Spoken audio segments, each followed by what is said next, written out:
Prophet Marshall Occurrence, back at it. So it's a new season, it's a new channel. If people don't know what I'm doing, I want you to catch on by this channel. What I'm doing, I'm starting a new channel every month, basically. That's what I'm doing. So if you wonder why it's this channel, that channel, this channel, that channel, you can't keep up, because I start a new channel every month. So, yeah, that's how I'm going to be doing it. A little more unorthodox in my approach. So, it's a new season. Like I made my first $1 million transaction. You know what I'm saying? I'm going to be talking about it like that, even though definitely it's not about me. You know what I'm saying? I'm not the foundation of it. You know, but it's the first time I made a $1 million transaction where I touched some money and it turned into $1 million. So I'm in a different place, man. You know, I really am. You know, honestly, it's making me think about more money. You know, I just got off the phone with a guy for my phone service, and me and him was talking about inventions and talking about just having ideas and changing your life, you know. So, you know, it's definitely a new day for me. You know, and it's a mature day. It's a grown man day for me. It's a grown man day for me, man. You know, because a lot of people can't say they ever made any $1 million transaction in their life. You know, so I'm glad. You know, I might be the first person in my family that actually made a $1 million transaction. So, you know, my mom knows and everything, and, you know, I told her and everything. So, you know, I'm in another bracket now. You know what I'm saying? So I gotta move. I move differently. You know what I'm saying? Because this is spiritual warfare. What I'm doing. My first $1 million transaction. Basically, my first million transaction was about spiritual warfare. You know, and that's what it's about. You know, that's what it consists of. And so this is the calm before the storm. That's what this video is going to be basically about. This is the calm before the storm, because if you think I'm off track and I just put $1 million into God's kingdom, you must be smoking crack. Whatever you smoking, even your Newports, you better check your Newports, buddy. Check your Newports. You better check them Newports. You know they putting new chemicals in them every 2 years now. You better check them Newports, buddy. Cause whatever you smoking on, well, you think I'm about to slow down? You think I'm gonna care about that same whack stuff y'all was doing last year and the other year before that? And I done just made a $1 million transaction.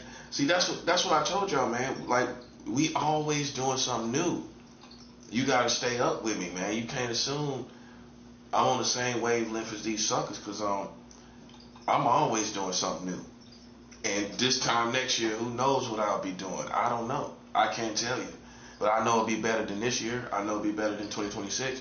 It's all about progression. You know what I'm saying? So you can see why I'm progressing, why I done touched a transaction. That's my $1 million transaction. There's a lot of people that's in business that ain't even touched no $1 million transaction. Where, however you look at it, what you sent out turned into $1 million. I can say what I've touched turned into $1 million. I done made money turn into $1 million.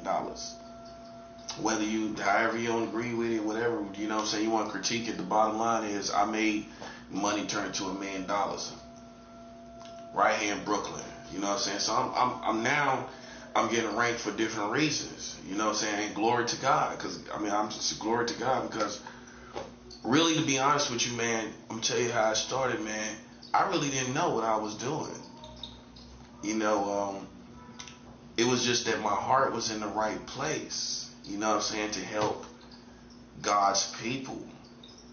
You know, I really didn't know that this money would monopolize like that and turn into $1 million like that. You know, I had no earthly idea. And how it happened, how I found out, was I was on a 10-day fast. On this 10-day fast, God set me down and showed me And when I say 10-day fast, on the internet, it can be so confusing. You don't know if people fasting snacks or fasting from sun up to sundown, or 10 days without no food. So let me just make that clear, because people don't make it clear, but they project it. I'm not saying everybody, but I've seen a handful of people, and they project it like as if they're doing a water fast and they're not eating anything, and they usually eat from sun up. They don't eat from sun up to sundown, and then when the sun go down, they eat. So when I say I fast, I don't do sun up to sundown. No disrespect to anybody, but I do water for 10 days. That's what I do. Okay, and when I went on this last 10-day fast, God showed me all the transactions that I made when He had me where He wanted me. Then He revealed. God knew what I was doing the whole time. Then He revealed to me, this is what you've been doing. And I was ecstatic. For lack of a better word, I was ecstatic. I've been ecstatic since I found out, since that 10-day fast. Because I went back to all my international transactions, and I realized it was a monopoly on all those situations. There was a capitalization on all those situations, because the USD is gold, basically. That's the first thing you understand when you come out of America, because you don't know any better. Okay, but when you go out the country, you realize if you're using a dollar, that's gold everywhere. Literally, it's like gold everywhere. And so I didn't know. I just thought I sent money out the country, and it's just another offering. Slowly but surely, I'm getting somewhere. And my heart was in the right place. I'm slowly but surely getting somewhere. And I can't take the credit. God, my heart was just in the right place to go hard. And God set me down, like I said, on a 10-day fast to show me, this is what you're doing. So I had sent like $500,000 already to Colombia before I even came to Brooklyn. As soon as I got back to New York, I hit the ground running. I was sending money to Jamaica. I sent like to Kingston, Jamaica. I sent like, how much? Let's see here. I sent like $7,000, $7,621.98. Then I sent recently in October, I sent $25,000 down there. That's after the storm and all that happened. I already planned it. That's what, before that storm even happened. Just to show you where my heart is in the right place. I already was gonna send a lot of money. I wanted to send a decent amount of money down there to Jamaica. When I say send the money to Jamaica, I'm talking about Christian churches in Jamaica. So I had already planned it before the storm and all of that happened. Okay, so by the time I sent it, I think the storm was cleaning up. The storm had cleared out and all of that. And so I was sure that it got down there and everything, and because certain parts of the country wasn't even, Kingston wasn't even hit, from my understanding. And so I'm sure they somehow, by the time my money went down there, they already had worked it out where the incoming mail. Jamaica is a very famous, popular country, so I know they had mail still coming in, especially with all that was going on. You know what I'm saying? So people were sending mail down there, probably sending money down there just like I was. And so I sent like $25,000 from here, from Brooklyn. I already sent $25,000 down there. And then I got back with Colombia when I got over here, and I sent now I sent a whole million. I'm trying to see if I sent another transaction besides that. Oh well, yeah, I sent like $73,000 right from here. You know what I'm saying? Like, that's just what I've been doing. You know what I'm saying? I've been in the trenches, in the spiritual trenches, and see, once you start lining it up like that, boom, boom, boom, boom, boom, then your next season is just lined up. Like, don't take off the pressure. I just keep applying pressure. You know what I'm saying? I'm not gonna stop. I just came off a fast. You know what I'm saying? And then that's another thing I wanted to do after these transactions. Fast after the transactions. Boom. Do that too. When you sow seed, come behind it with a fast right after that. Just to clear the air, all the witchcraft, all the monkey business going on. Just cleaning all that negative energy out the air. Because if you being gang stalked or you're going through those type of things, they're going to try to throw all the kind of negative energy towards your offering, your seed and everything. It ain't going to work though, you know what I mean? And if people think I'm just using a certain income, fortunately I have people that love me, so I get, like for Christmas, for example, I was able to send some money to Colombia. That was, I'm sure that was hundreds of thousands of dollars. Because the USD is gold in other countries. I mean, think about it. You're talking about a whole another country. You're not talking about another state. You're talking about across the water, past the ocean to way to these other countries. So it's a whole different ball game. It's a whole different culture. And if you're not international, I'm international now. I mean, what makes you international is transactions. Like you got international banks. What makes the bank international? Transactions.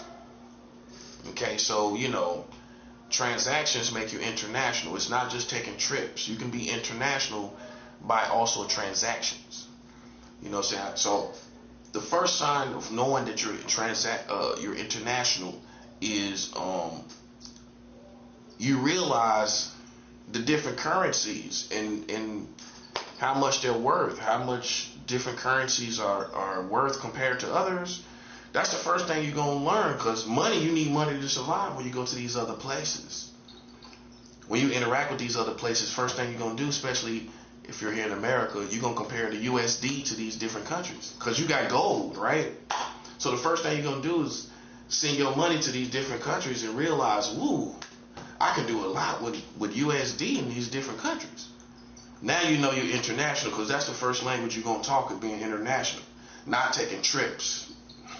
First real foundational sign of being international is you talking different currencies. USD, you know what I'm saying, compared to the currencies in different countries and everything, and how it capitalized in different countries, how the USD capitalized in different countries. I mean, that's going to be the first language you're going to speak. No pun intended. You ain't going to talk about too long the trips and whatever. You're going to be talking about how much the USD is in other countries. You're gonna be caring about that, because you're gonna be caring about survival. Even if you take a trip, you're gonna be thinking about survival. You're gonna be thinking about how far your USD gonna come. So back to what I said, you take a trip out the country, you're gonna be thinking about your money, and you're gonna say, okay, it's gonna dawn on you, okay, if I take a card down there, somehow you're gonna find out, and you're going to realize, ooh, okay, USD, even on a card, it's going to automatically convert to the currency of where you're spending it at. Whether it's on the line or you're there in person. It's going to convert, which means it's going to be a lot of money in their currency. So God had to sit me down to show me, because I wasn't aware. You know what I'm saying? I'm just so used to sending money around the country. California, Chicago.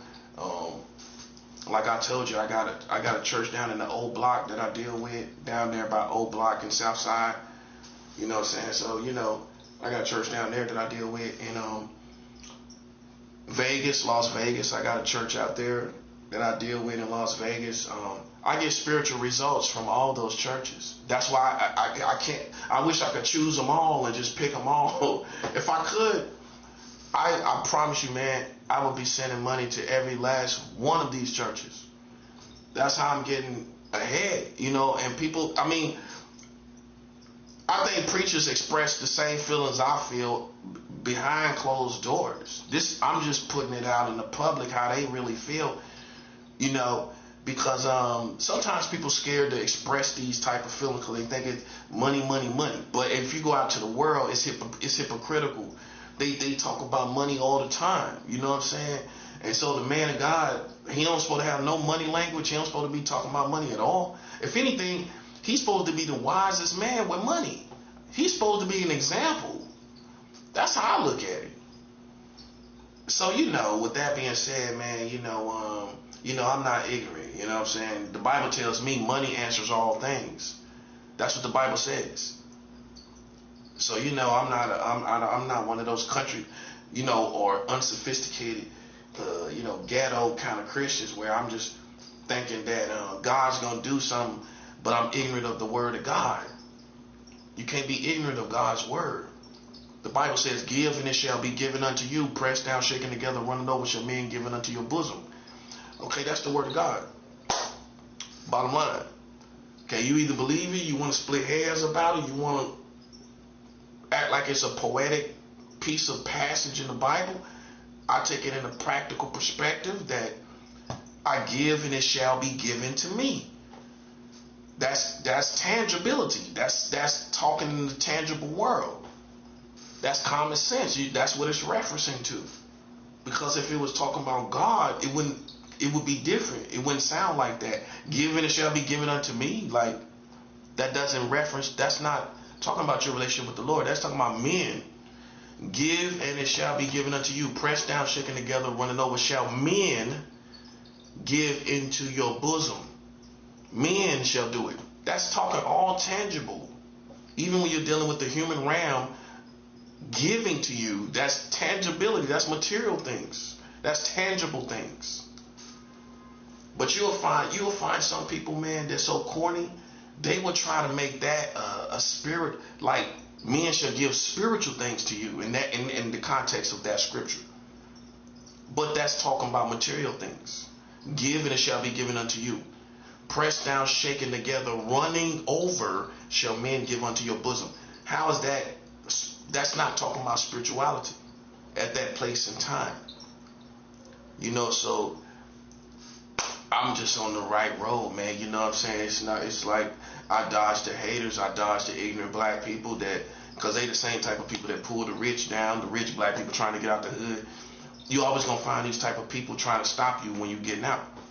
That's just what it is, because they got demonic spirits. That's what it is. And those spirits are gonna try to get in your way, you know what I'm saying? And I don't care what they say about me.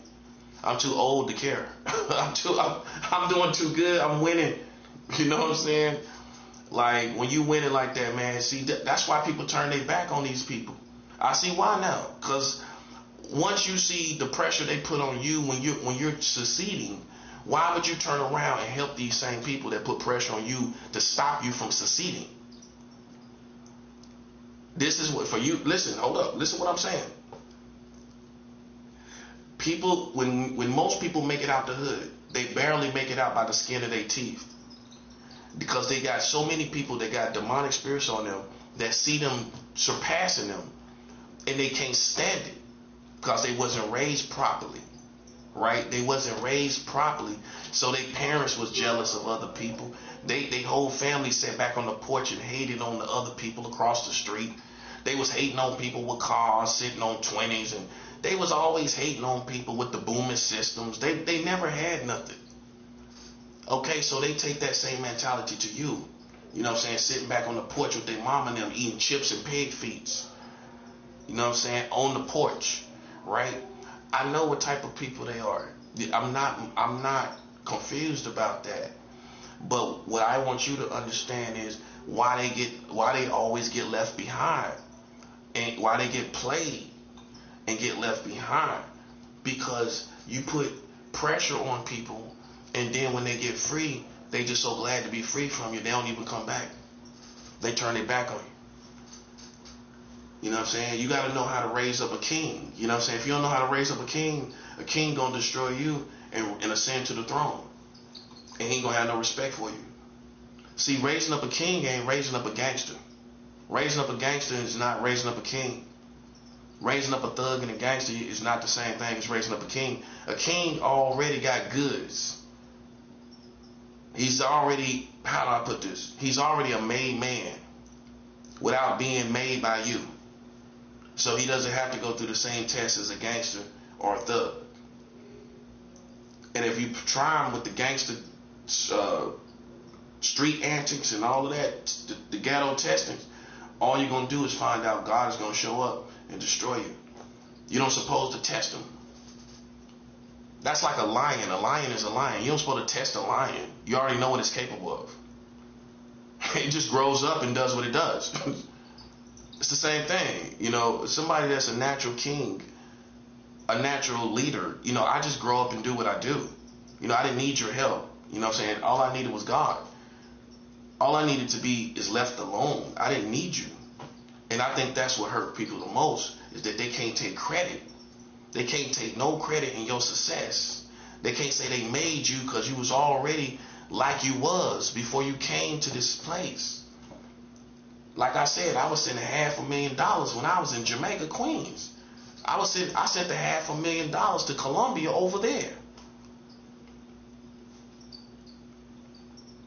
I was sending money to Germany, Poland, over there in Jamaica. And I was sending money to the real Jamaica. I was sending money to the real Jamaica in Jamaica, Queens. So I mean, I was all, you know what I'm saying? How anybody over here gonna take credit? Come on, man. I already was a made man, bro. That's what I'm trying to show you. You know what I'm saying? So I don't let nobody play it like they part of my success. And that's what they hate the most, is that they don't play a part. You know what I'm saying? But you gotta be real with yourself. You a sucker or you not.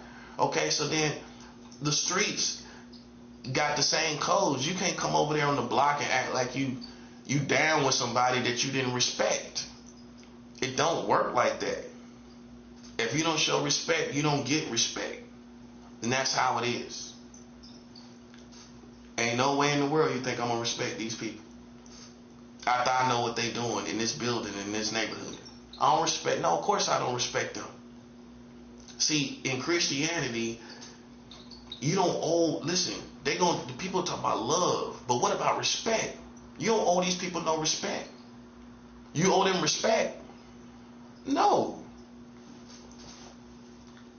The Bible says you owe no man nothing but to love him, not respect him. Right? And even that is complicated. When you go to war, it's the dynamics of love and unforgiveness goes out the door. That's why I try to teach people to understand when stuff escalates to war, common sense tell you we're way past love. We're way past unforgiveness. We're no longer talking about unforgiveness. We're no longer talking about loving each other and all of this stuff. We ain't talking about none of that no more. Look at two countries when they go to war with each other. Are they talking about loving each other or respect or whatever? No, it's beyond that. That's common sense. But some people try to slow down the escalation when they see, you know, the smoke is real. You know, it's real smoke. You see the real clouds. You know, they want to fall back. You see them clouds building, you want to fall back. I told people this was going to happen. You know what I'm saying? Now you got all kind of stuff happening here in Brooklyn, and Brooklyn is ducking their head. You know why? Because you see Maduro is in the borough. Maduro is in the borough. President Maduro from South America is here in Brooklyn. And what they talking about? What the so-called enemies are talking about? That's what we at with ours, man. People hate it so bad that Maduro is here in Brooklyn. That's what I'm saying. Like, what grown man ain't talking about that right now? Especially if he live in Brooklyn. If you live here, what you talking about? Gang stalkers? Man, come on, bro. I learned not to promote these people, and I'm pretty sure you done caught on by now. I don't promote them no more. You ain't gonna never really see no blatant Freemason or blatant secret society video anymore. It's played. It's already played, bro. We won. They played. It's redundant. It's mediocre. Minute. Look up the words if you don't know what minute means. Trivial. Okay. We're talking about $1 million transaction. Some of these Freemasons ain't never made $1 million transaction. Don't let them front on you. They ain't none of these Illuminati members. They ain't never made a $1 million transaction. Not them. They'll talk about what they grouped. I'm talking about you as an individual. You have not made a $1 million transaction, have you? Okay, so listen, man. Listen. I outrank you, bro. Now when you talk about money, you got to mention the fact that this dude is making $1 million transaction. He done sent money to Jamaica, thousands of dollars to Jamaica. He done sent $73,000. He done spent he done took his own Christmas money. Just in case you think it's limited to EBT money. Okay, so I got family that send me money. I'm just being 100. I just sent Christmas money that I got for Christmas. I just sent that down to Colombia. That was hundreds of thousands of dollars. Hundreds of thousands. Oh yeah, oh yeah, oh yeah. Oh yeah, buddy. And what you doing? What you talking about? You probably got tens of thousands. At best, you probably got tens of thousands, more like $30,000, something like that. That's about what you got. I just sent $73,000 in one transaction. You know how long ago that was? That was just 3 days ago. I sent $73,000. And you just got what, $30,000? No, we talking about the ops. We talking about these lames. That's what we're talking about. Because I don't know what they stand for. What? God, money, the devil? What language you talking? That's what I'm saying. We're confused. We're confused about you, bro. You know what I'm saying? You can't talk street language. You're not talking God. You're not really wicked like evil people, real killers. I don't know what language you're talking. And see, that's when people like that become casualties from beasts like me, monsters. Because you didn't pick a side. You know what I'm saying? You straddle the fence. We don't know if you're a good person or whatever you are. We don't know. There's no distinguished difference. I make myself clear. I make myself very clear. So it's a new day for me. It's a new day. I made my first $1 million. Honestly, man, this is probably like my second $1 million in all. With all the international transactions I made, this is probably like 2 million. Because I've sent money to Egypt, Cairo, Egypt. By the Nile River in Egypt, I sent money to a church out there. Taiwan, out by China. I done sent money to Taiwan in the last month. So I done sent money way out there by China and everything. Right here, in the same room I'm in right here. It's not a game, bro. It's not a game, man. See, I just keep my head down to get my work done and just stay focused, and just get the work done. All the theatrics, all the extra talking, all the yapping. That's why I'm just doing what I do. I'm sending money to Taiwan. I'm sending money to Egypt. I'm sending money to Africa. I send money to Kenya. I'm sending money to South America, way down there by Antarctica. I done send money way down there by Antarctica. Because you got, people don't know about Porter Williams. You got Porter Williams. Porter Williams is down there by Antarctica. If anybody knows about Antarctica and Porter Williams, down there by Chile and Porter Williams, all the boats that come from the international community have to pass through Porter Williams to get to Antarctica. So, you know, that's way past Africa. It's southern. It's so far down south. It's way past Africa. Africa's way up here. Porter Williams is down there by Antarctica. You know what I'm saying? I'm sending money down there by Antarctica. See, they just thought Colombia. They didn't know I was working with South America in different places in South America. Like Iquitos. Iquitos is one of the most isolated countries in the world. It's the biggest isolated country in the world, right? So it is the most biggest isolated country where you can't get there by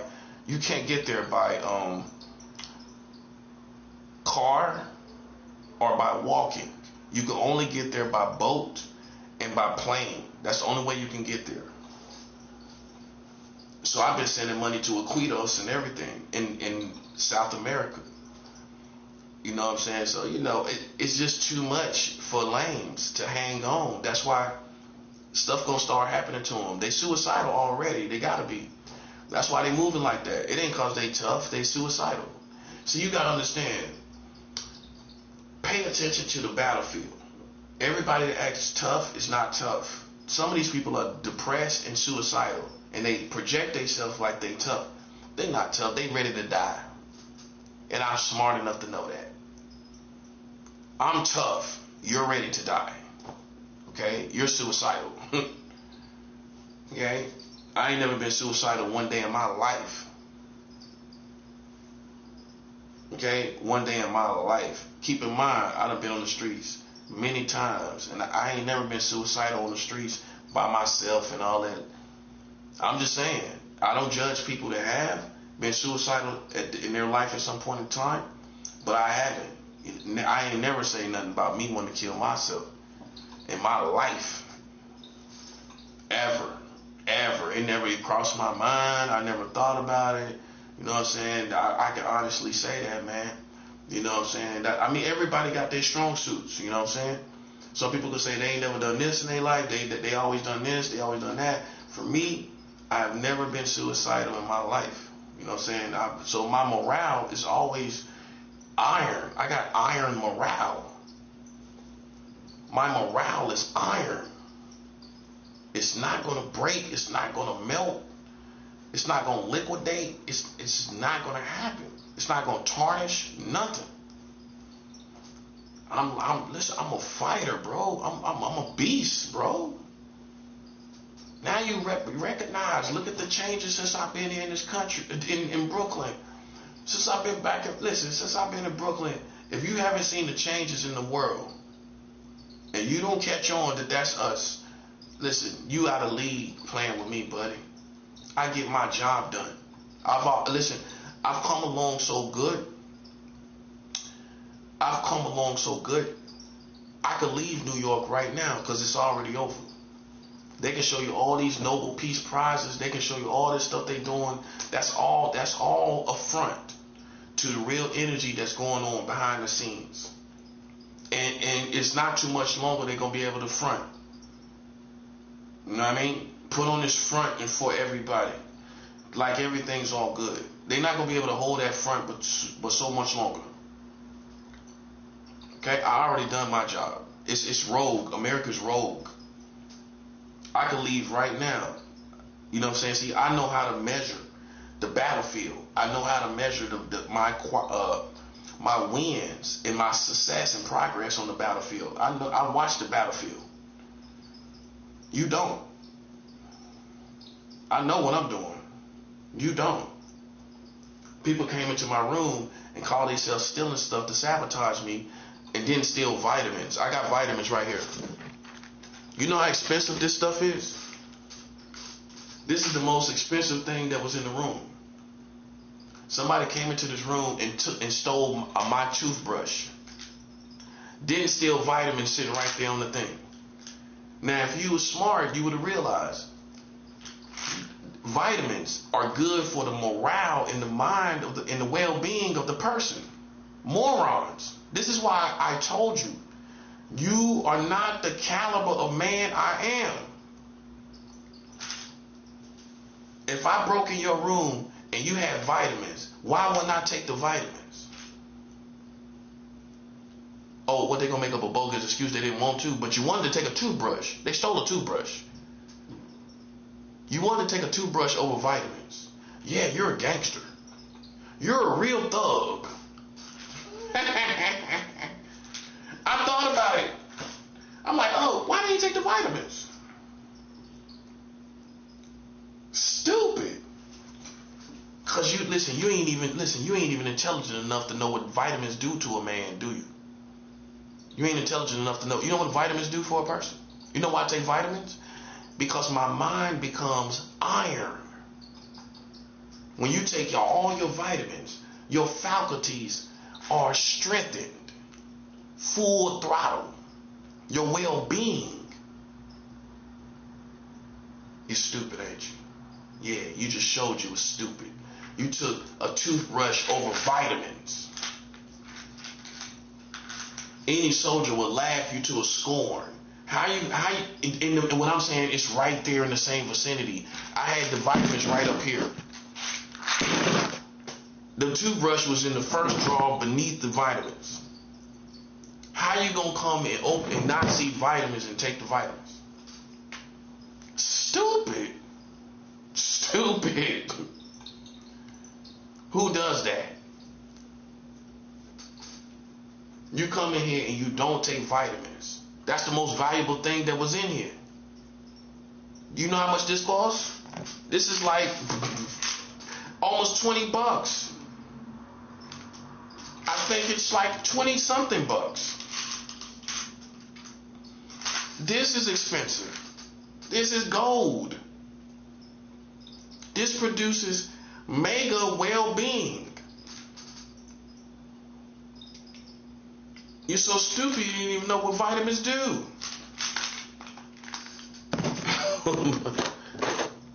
Pathetic. See, even when you try to play with me, I call you pathetic. Now you see why. Did I make you come in and get a toothbrush? No, you decided to get what you wanted. You had your pick. You came in here, didn't you? You had your pick of what you wanted to get. You chose to get a toothbrush over vitamins sitting right there in your face because you're too stupid to know what they would do. You're a moron.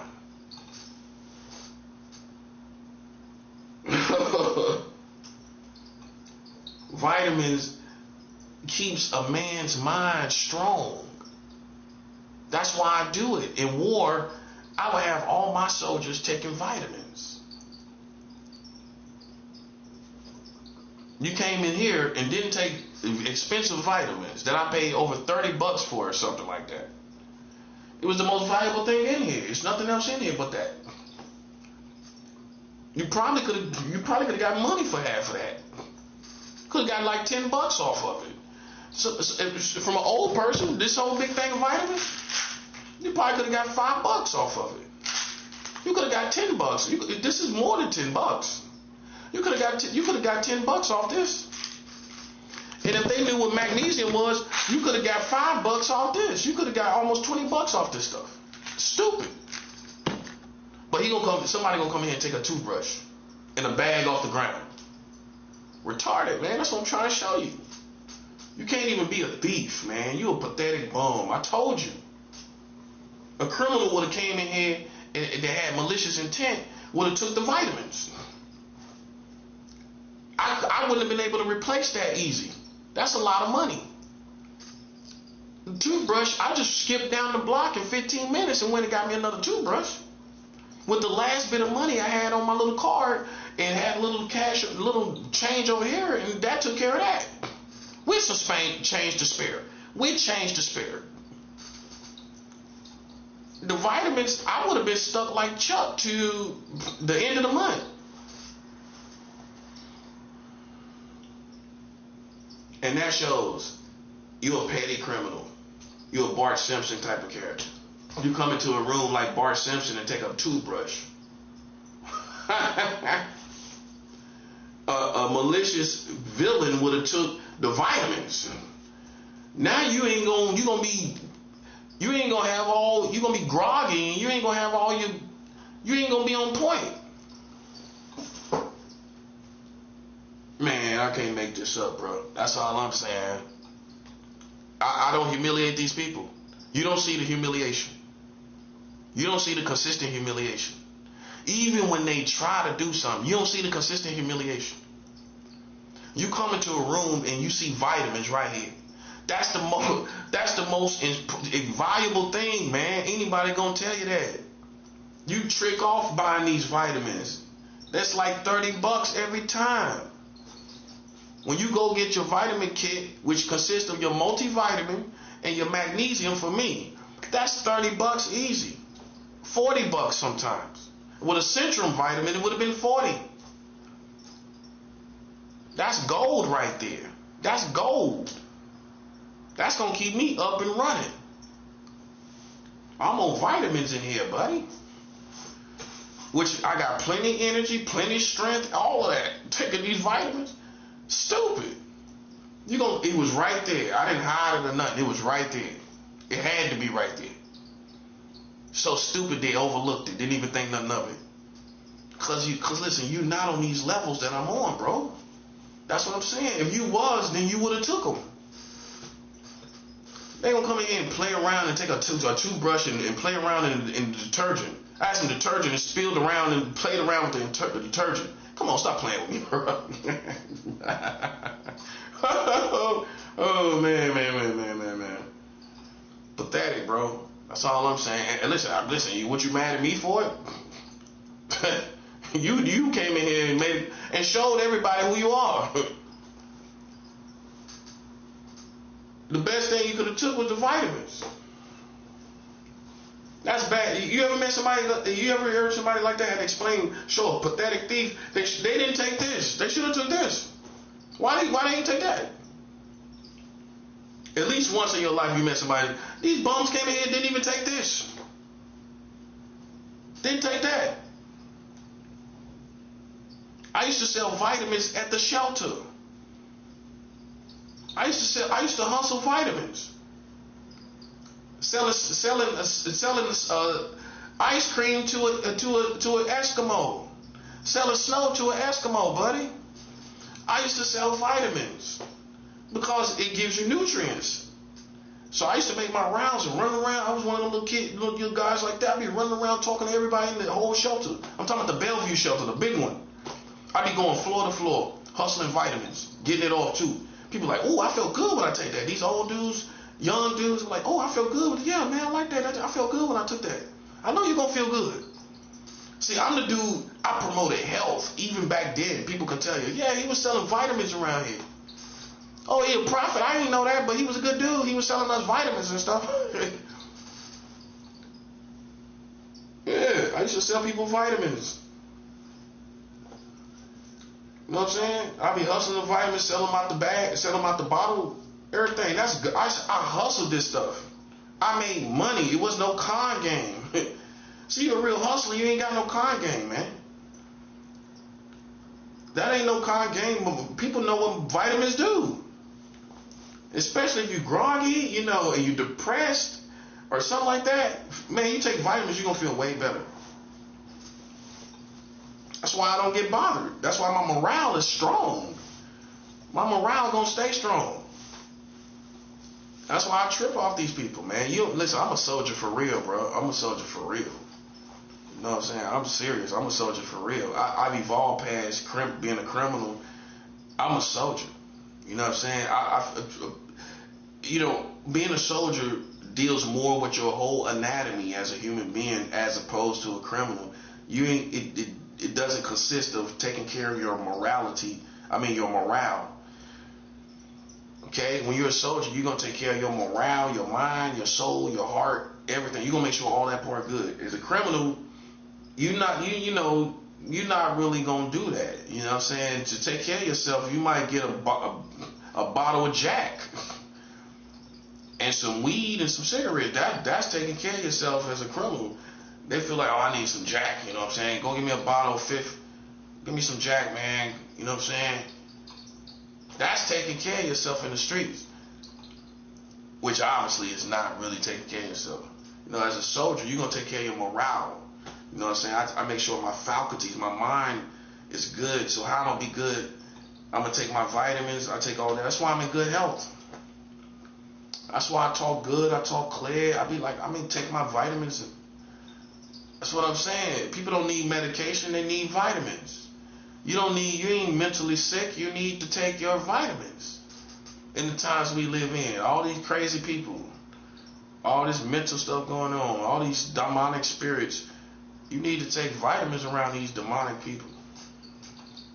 That's what you need to do. I try to preach vitamins to people all the time. So I just show you an example. People try to steal from me and stole a toothbrush. Man, what kind of clown is that? What kind of clown is that? And then what I'm saying, like I said, left the vitamins. This big old thing of vitamins. This is 200 vitamins. That's like half a year of vitamins, 6 months of vitamins. I just knocked off like a month. It's 5 months. A little less than 5 months, man. 4 months, almost 5 months. You can hear it until it's a whole bunch. I got plenty of these. And when they run out, I'm going back and getting more.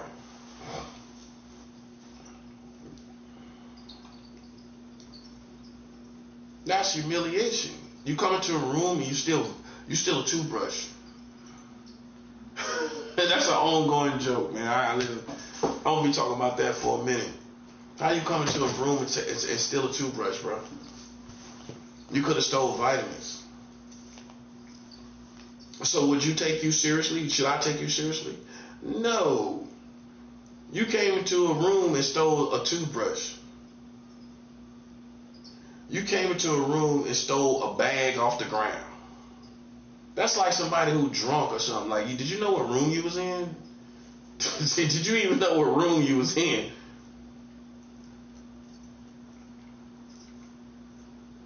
I don't get gaslight, so I know you took it.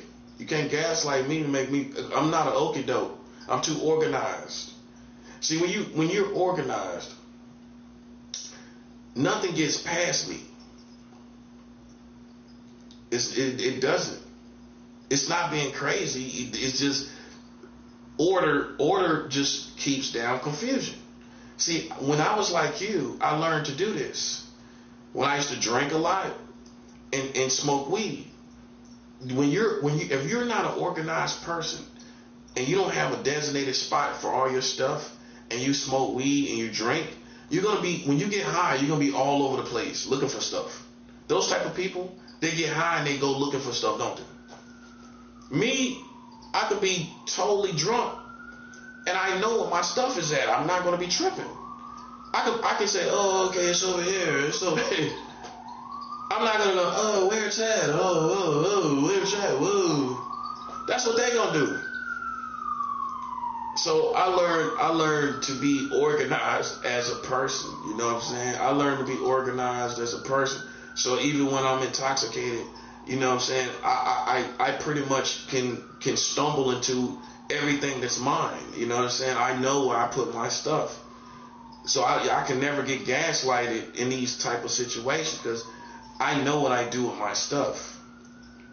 See, and that lets me know also what type of person you think I am. Like some okie doke person that, you know what I'm saying, don't know what he doing with his stuff. One thing about me, man, let me tell you something, man. First of all, I got all my faculties.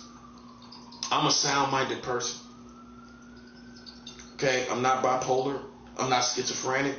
I'm not psychotic. I don't suffer from psychosis. I don't suffer from any mental sickness at all. I don't care what you heard. I'm telling you what it is. People can't accept that I'm more charismatic than what you're used to. That's what it is. I got more flair. And when you got more flair, people think that means you're bipolar, because usually bipolar people got flair and moving around, and they go from one extreme to the other. And you got some people that's just funny. You got some people that just they just got it. They just a star. You know what I'm saying? And if you're obviously you're not gonna probably be used to hanging around a star. So their personality is just gonna be so colorful and beautiful. It's gonna be almost unbelievable that this person is not crazy. like this person is just a cool person. They can't accept it. You know what I'm saying? So and then add that to drinking. When I was drinking, and I'd be walking around drinking and charismatic and everything. How you gonna diagnose somebody and they're halfway tipsy all the time? This is when people tried to do it. I was halfway drinking all the time, and they tried to. And when I'm talking about maintaining my position as it being drinking, more times than not, maintaining my position. Okay, did I make mistakes along the way? Yeah, but the people that I made mistakes with, I can show you the mistakes they made for me to make my mistakes. And then I can show you half the times I was tipsy. If I did make a mistake, I wouldn't have made that mistake if I was sober, and they know that. So that's how you know I'm in my right mind, because I wouldn't have made that mistake if I was sober. No. I kick you out my place. I get you out, but that's it. So you gotta literally blame it on the alcohol, and alcohol can make you do some crazy things. But if the person is already halfway crazy and doing stuff themselves, with the alcohol, it's gonna be a trigger, and that same person don't even know what they did. They don't even halfway know what they did. And you shouldn't trust it. Okay, you sure you know what you did? Okay. I don't know. Because I don't halfway remember, and I drink more than you. So how you remember? How you remember what happened? That's what I'm saying. So when stuff like that happen, and then people try to tell you what they think happened, I ain't gonna listen to that. If you was drinking just as much as I was, and I handle my liquor better than you, most likely, but I don't remember you. I know you don't remember. So then you probably did something, said something you shouldn't have said, and did either, man. Who knows? But we do know it's limited to alcohol, so you can't find me really out of character where it don't make sense. Where most people say, "Oh, you was drinking." Okay, that's a valid excuse. I hate to tell you. I hate to tell you, that's a valid excuse. You know what I'm saying? It really is. Alcohol. Oh, y'all definitely were drinking alcohol. You was sitting there watching them drink. Okay, so you couldn't say, "Oh, you ain't know he was drunk." You knew you was drinking with him, right? Oh, okay. You were drinking with him, wasn't you? You were drinking with him, wasn't you? Okay, so that tells you what happened. Okay, but anyway, man, I just keep it 100, man. You know what I'm saying? That's the only policy I got, man. I keep it 100. You know what I'm saying? It ain't nothing but jealousy, man. Jealousy is one of the worst traits to have. To me, it's worse than mental sickness. It's worse than being crazy.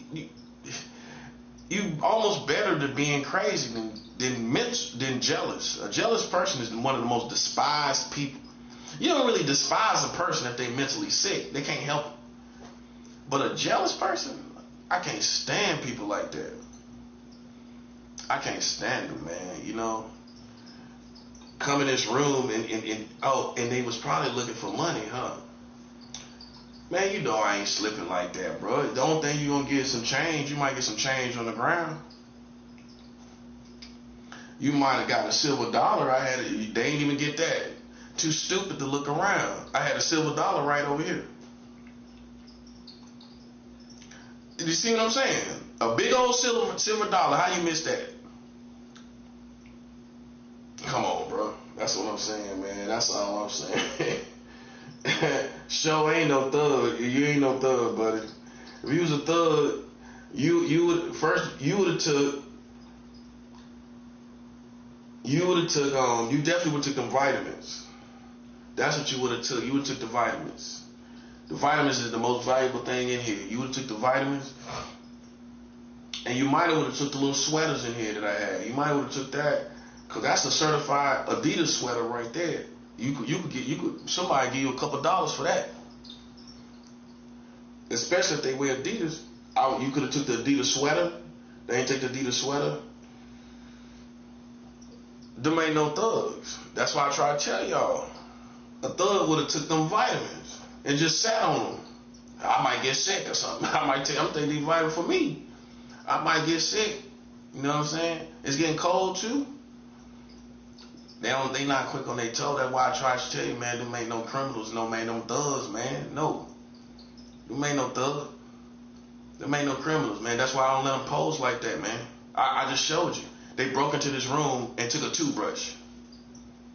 If you're the one, man, I'm in like an emergency housing waiting for like some little other apartment. You know what I'm saying? Through a program. So it's a bummy like type of shelter, almost like situation.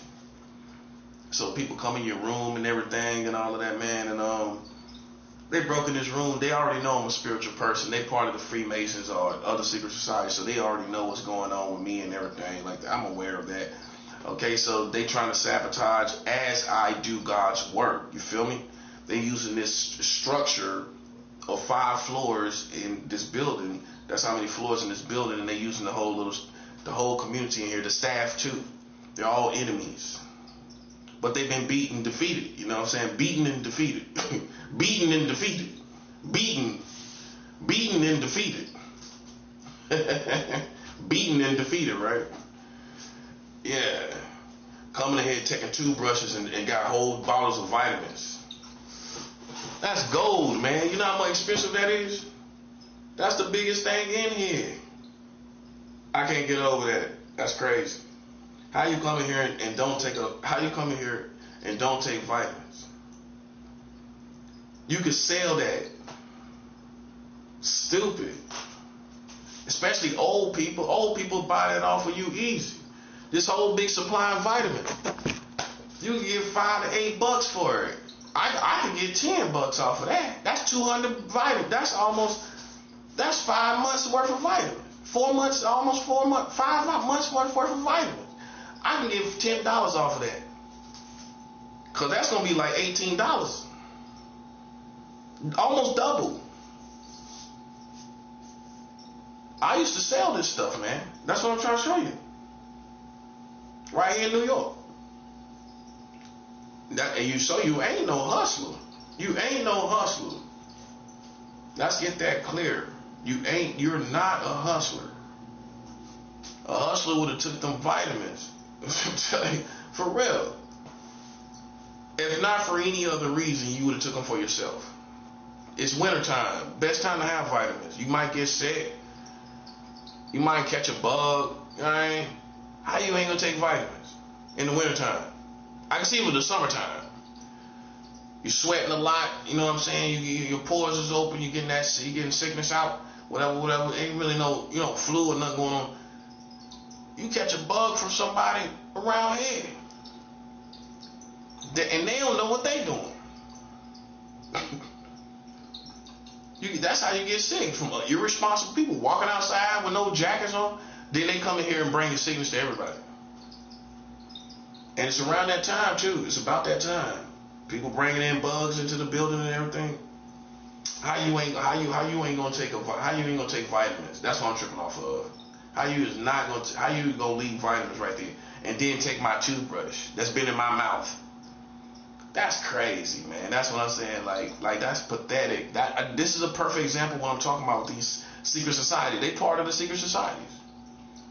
I went and got a toothbrush like it wasn't nothing.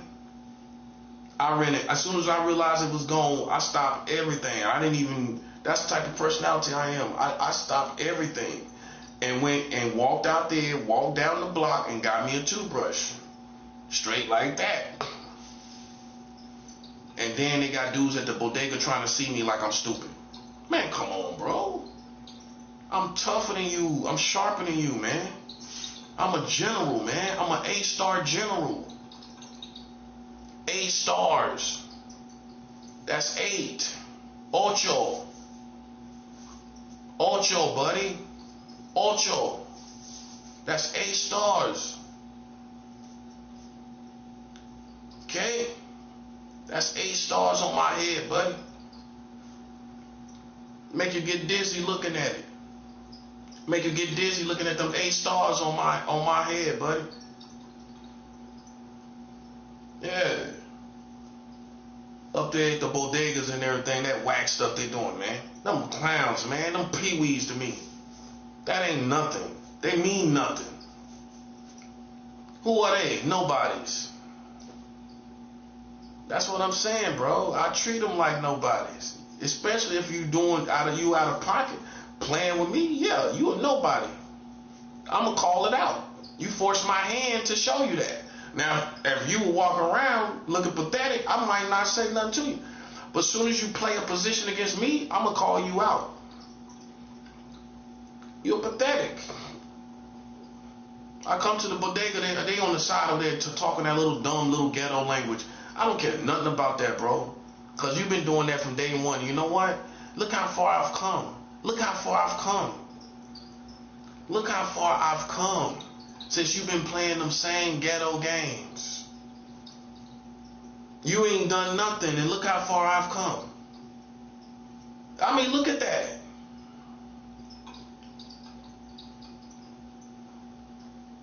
Yeah, man, come on. I seen them at the bodega. What that supposed to do? Man, come on, stop playing, bro. Y'all pathetic, bro. That's what I'm saying. Bow to the leaders, man. You know what I'm saying? Stop playing with me, bro. You listen. That's all it is to it. You ain't nowhere near me. This is how I feel. If I call you on every move you make, you are not on my level. You can't call me on every move I make, huh? You called me on every move I made. Now we know that's not true.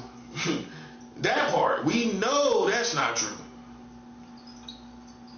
You just now catching up to realizing what I'm doing. You just now catching up to it. It's too late. It's too late.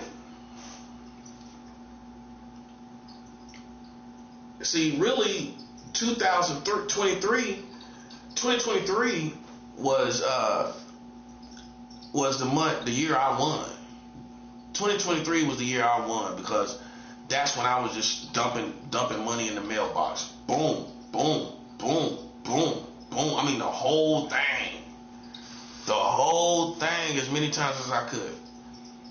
All year. 2023 is when I won. By the end of the year, you had the war over there in the Middle East. It's been on and popping since then.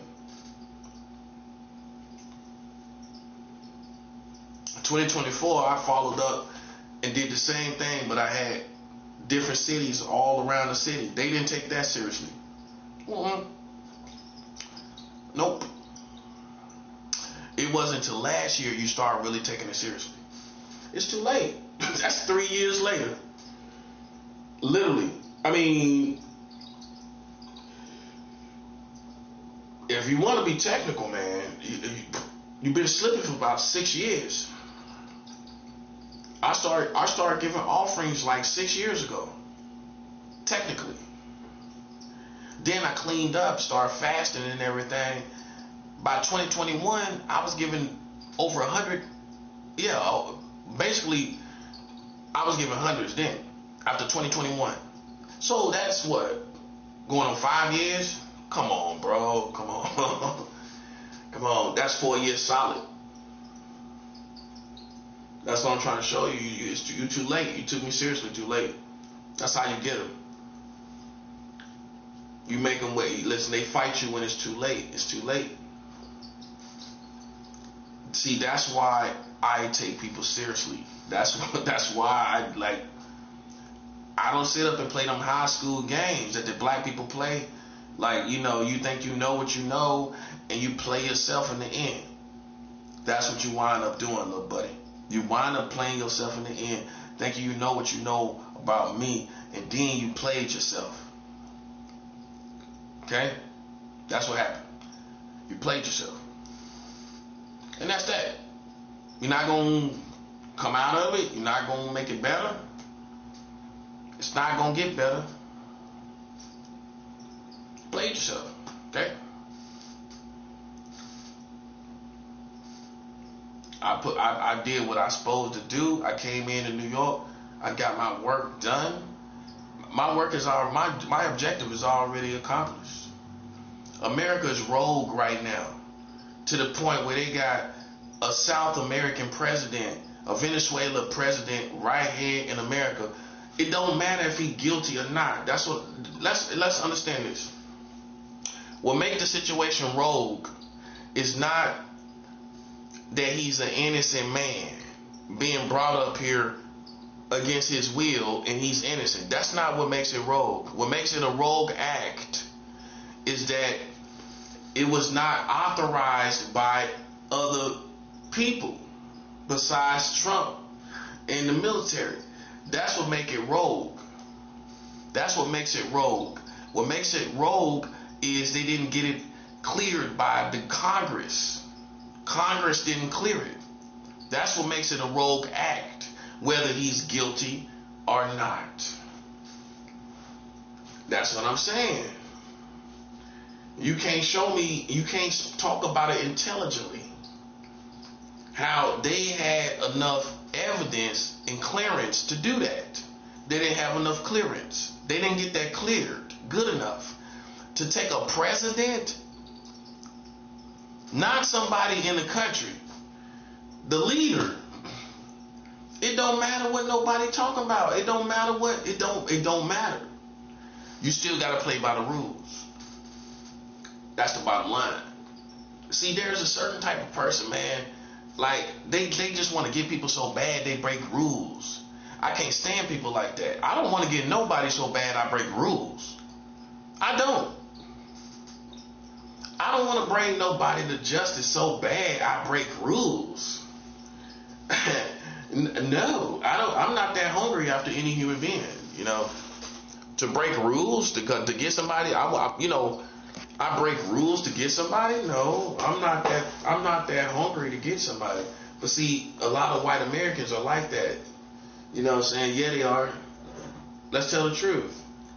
They're the type of people that they hunger to get people.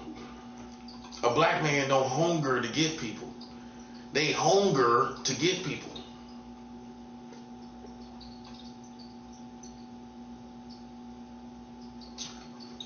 That's what it is.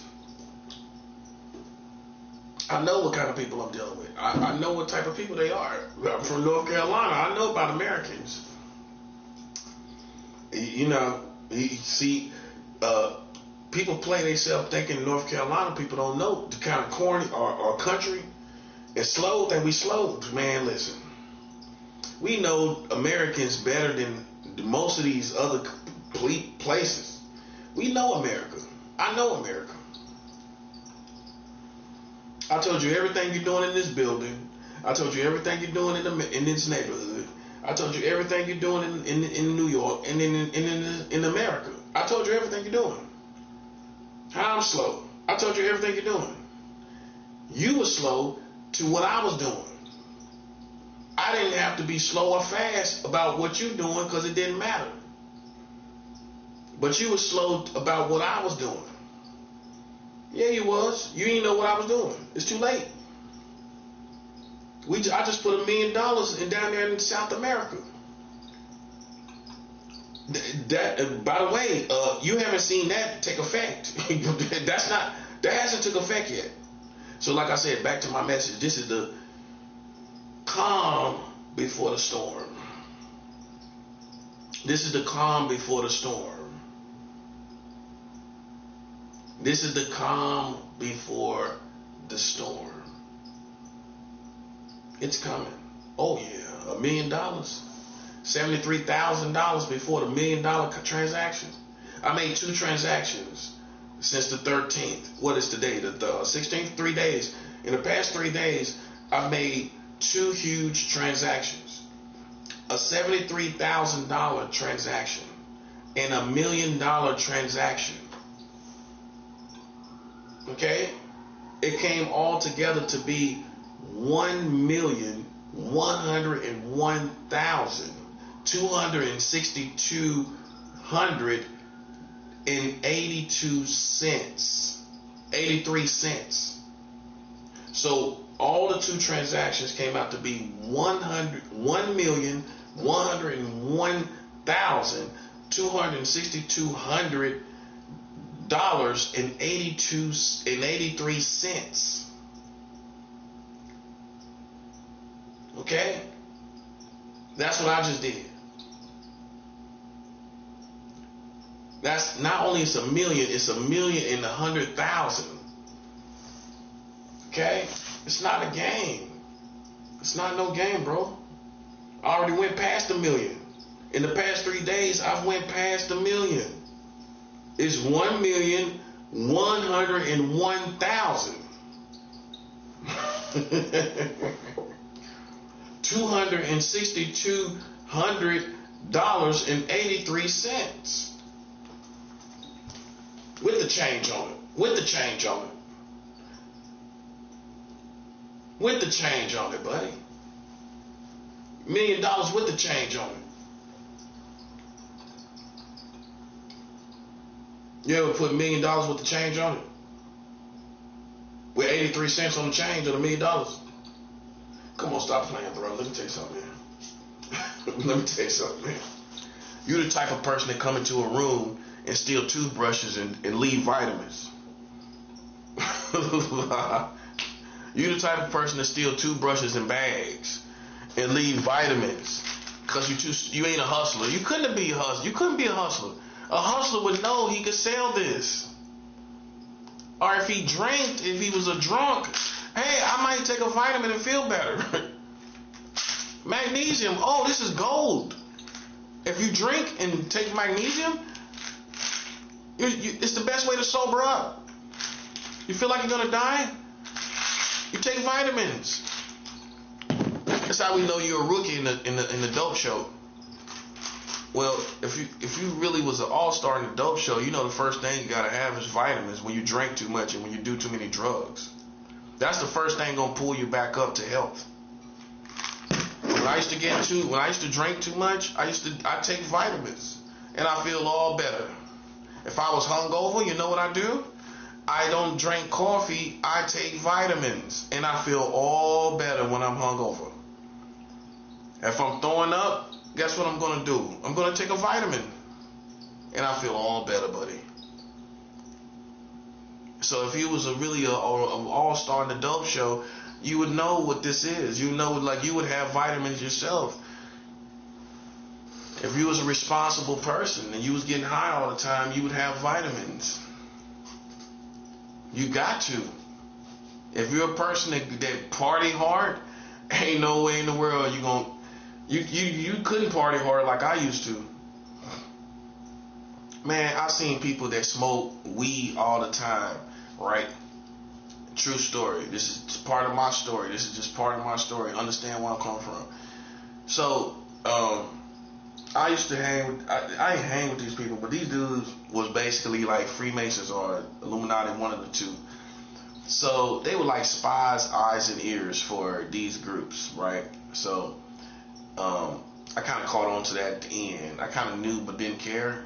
I'll be honest with you. It didn't matter. It didn't affect me. So, like, one day I came through and I had a pint of vodka, right? Like, I just drank walking down the street. That's how I used to do, right? I can maintain. I don't do nothing crazy or out of character. Some people drink and lose their mind. I mean, bugged out, running down the street, yelling at people crazy and stuff. Man, I walk down the street drinking like it's nothing. Pints of vodka, straight vodka, no, not even cool, chilled, straight from the store, cracked open, not even chilled with no ice on it or nothing, not even refrigerated or nothing. And I maintain, you know what I mean? I walk around chilling, cool. I make it look so easy to suckers. They act like I'm not doing nothing. They don't consider how tipsy I really am. You know what and that's how corny they are. You know, if you see somebody that's really been in the streets, they go, man, this dude walk around with a pint of vodka like that? Tipsy like that? Fifth of vodka? Liters? I was walking down the street one time with a liter. A whole liter of vodka. And they looking at me like they on my level. I'm like, man, come on, you can't be serious, man. And I'm tipping it too on top of that. I'm walking and tipping the leader. I'm drinking off of it. Broad daylight, no bag on the bottle. Walking down the street with no bag on the bottle. You know what I'm saying? I'm telling you where I come from. So like these dudes that really don't drink, because drinking and smoking weed is two different animals. You know what I'm saying? I've done both in my life. Okay, so I was hanging with these dudes, right? Like, mind you, they like some little secret society dudes or something.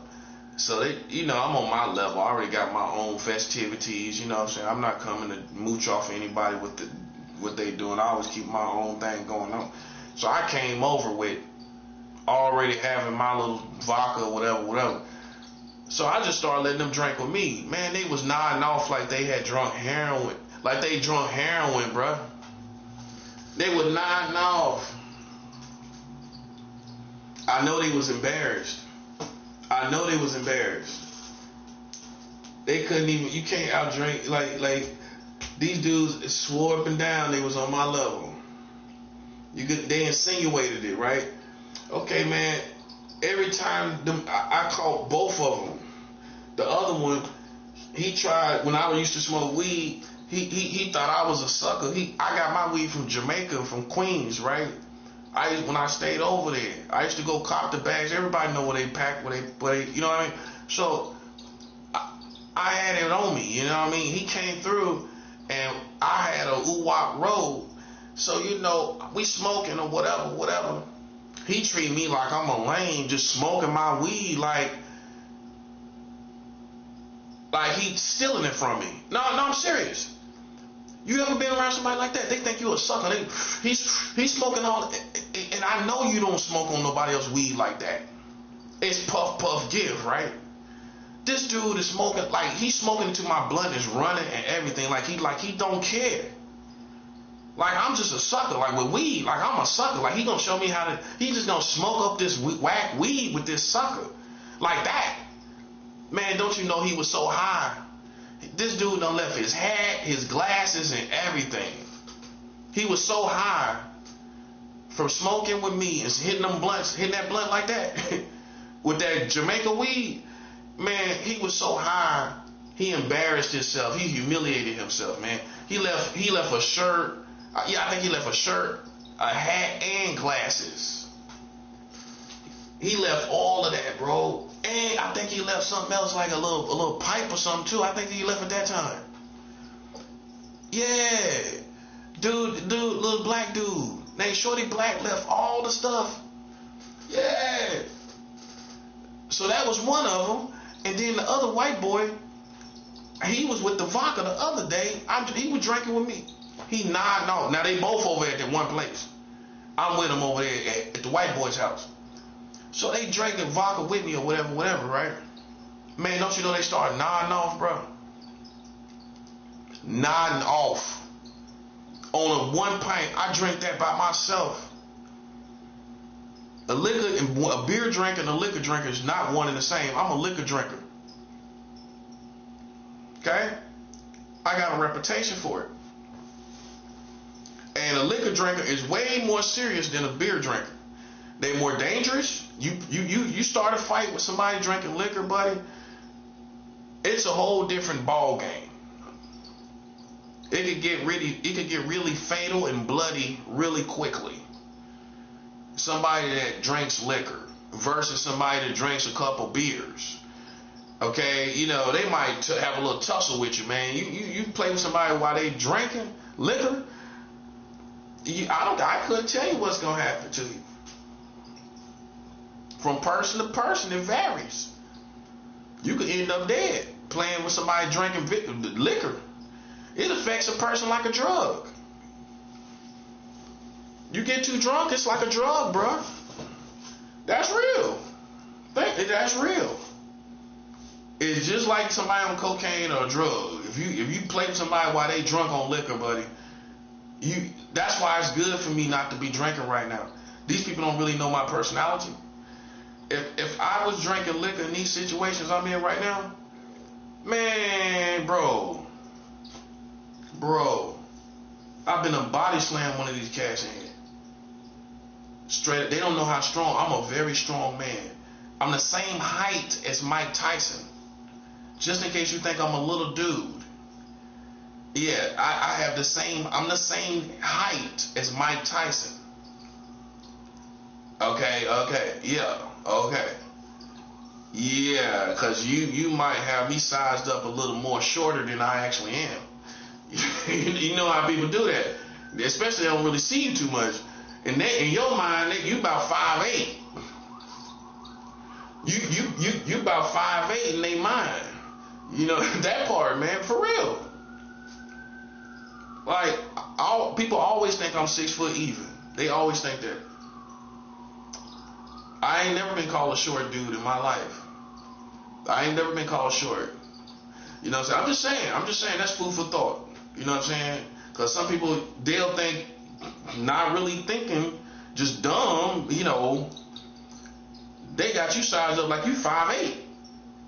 And I drink hard liquor. You understand me? That it's a personality that comes with that. And you know what? Once you stop drinking, and I'm not saying this in a funny way, you still have that tough persona that you had as a liquor drinker. I still have a certain aura where it ain't sin. You know what I'm saying? I'm just tough. You know what I mean? I drank a lot of liquor, man, in my life, bro. Not beer. Only time I drink a beer is if I ain't got no money. If I got like $20, I'm not gonna drink beer, unless, in some cases, when I used to watch football or basketball, if it was the game, you know, beer is more acceptable for sport events a lot of times. Because, you know, not for any other reason, you don't want to pass out from drinking. Watching the game, you know, you don't want to say, oh, I passed out, what happened? Or I blacked out. Or something goes wrong. So, you know, with beer in the air, and it don't too much can't go wrong with the game and everything, and everybody watching the game and everything, and no arguments and really nothing going on. You know, I drink beer during Super Bowl with some chicken wings or something like that. But if it ain't for that reason, where it's kind of just for the festivity's sake, or just the coordination of a certain event or whatever, I'm gonna drink liquor. That's what I'm gonna drink. So I'm the liquor man. I'm the drinker. Like one of my Jamaican friend, he said, man, yo, I'm the smoke dude. I'm the weeds dude. You the drink man. Me and him used to drink the Georgie. You know what I'm saying? New Yorkers know what Georgie is. Me and him used to drink a pint of Georgie. You get the coconut for extra $6, or we get the plain. So we get the coconut extra $6. That's how it used to be. I don't know how much it is now. But you used to got the plain Georgie, you got the $6 Georgie. You know what I mean? So we get the coconut a little extra smooth. You know, me and him just tip the pint of vodka back and forth. No ice, no chaser, no nothing. Just me and him back and forth. Drinking liquor, chilling, man. You know what I'm saying? And me and him just be chilling. That's New York. I'm here in New York drinking like that, man. So I used to walk around like that, man. I'm one of them type of dudes. Drinking the cold, drinking the snow, drink out here in the elements. I'm one of them dudes, bro. I'm not no weak dude, man. I drink hardcore liquor. And if you know the dope game and the vice game, if you will, you know if you even do crack, you ain't gonna be playing around somebody to drink liquor. No way, buddy. It's a whole different animal. Everybody know that. Yes, sir. You don't play with nobody to tell you they drink liquor. I drink liquor. Ooh, that sounds dangerous already.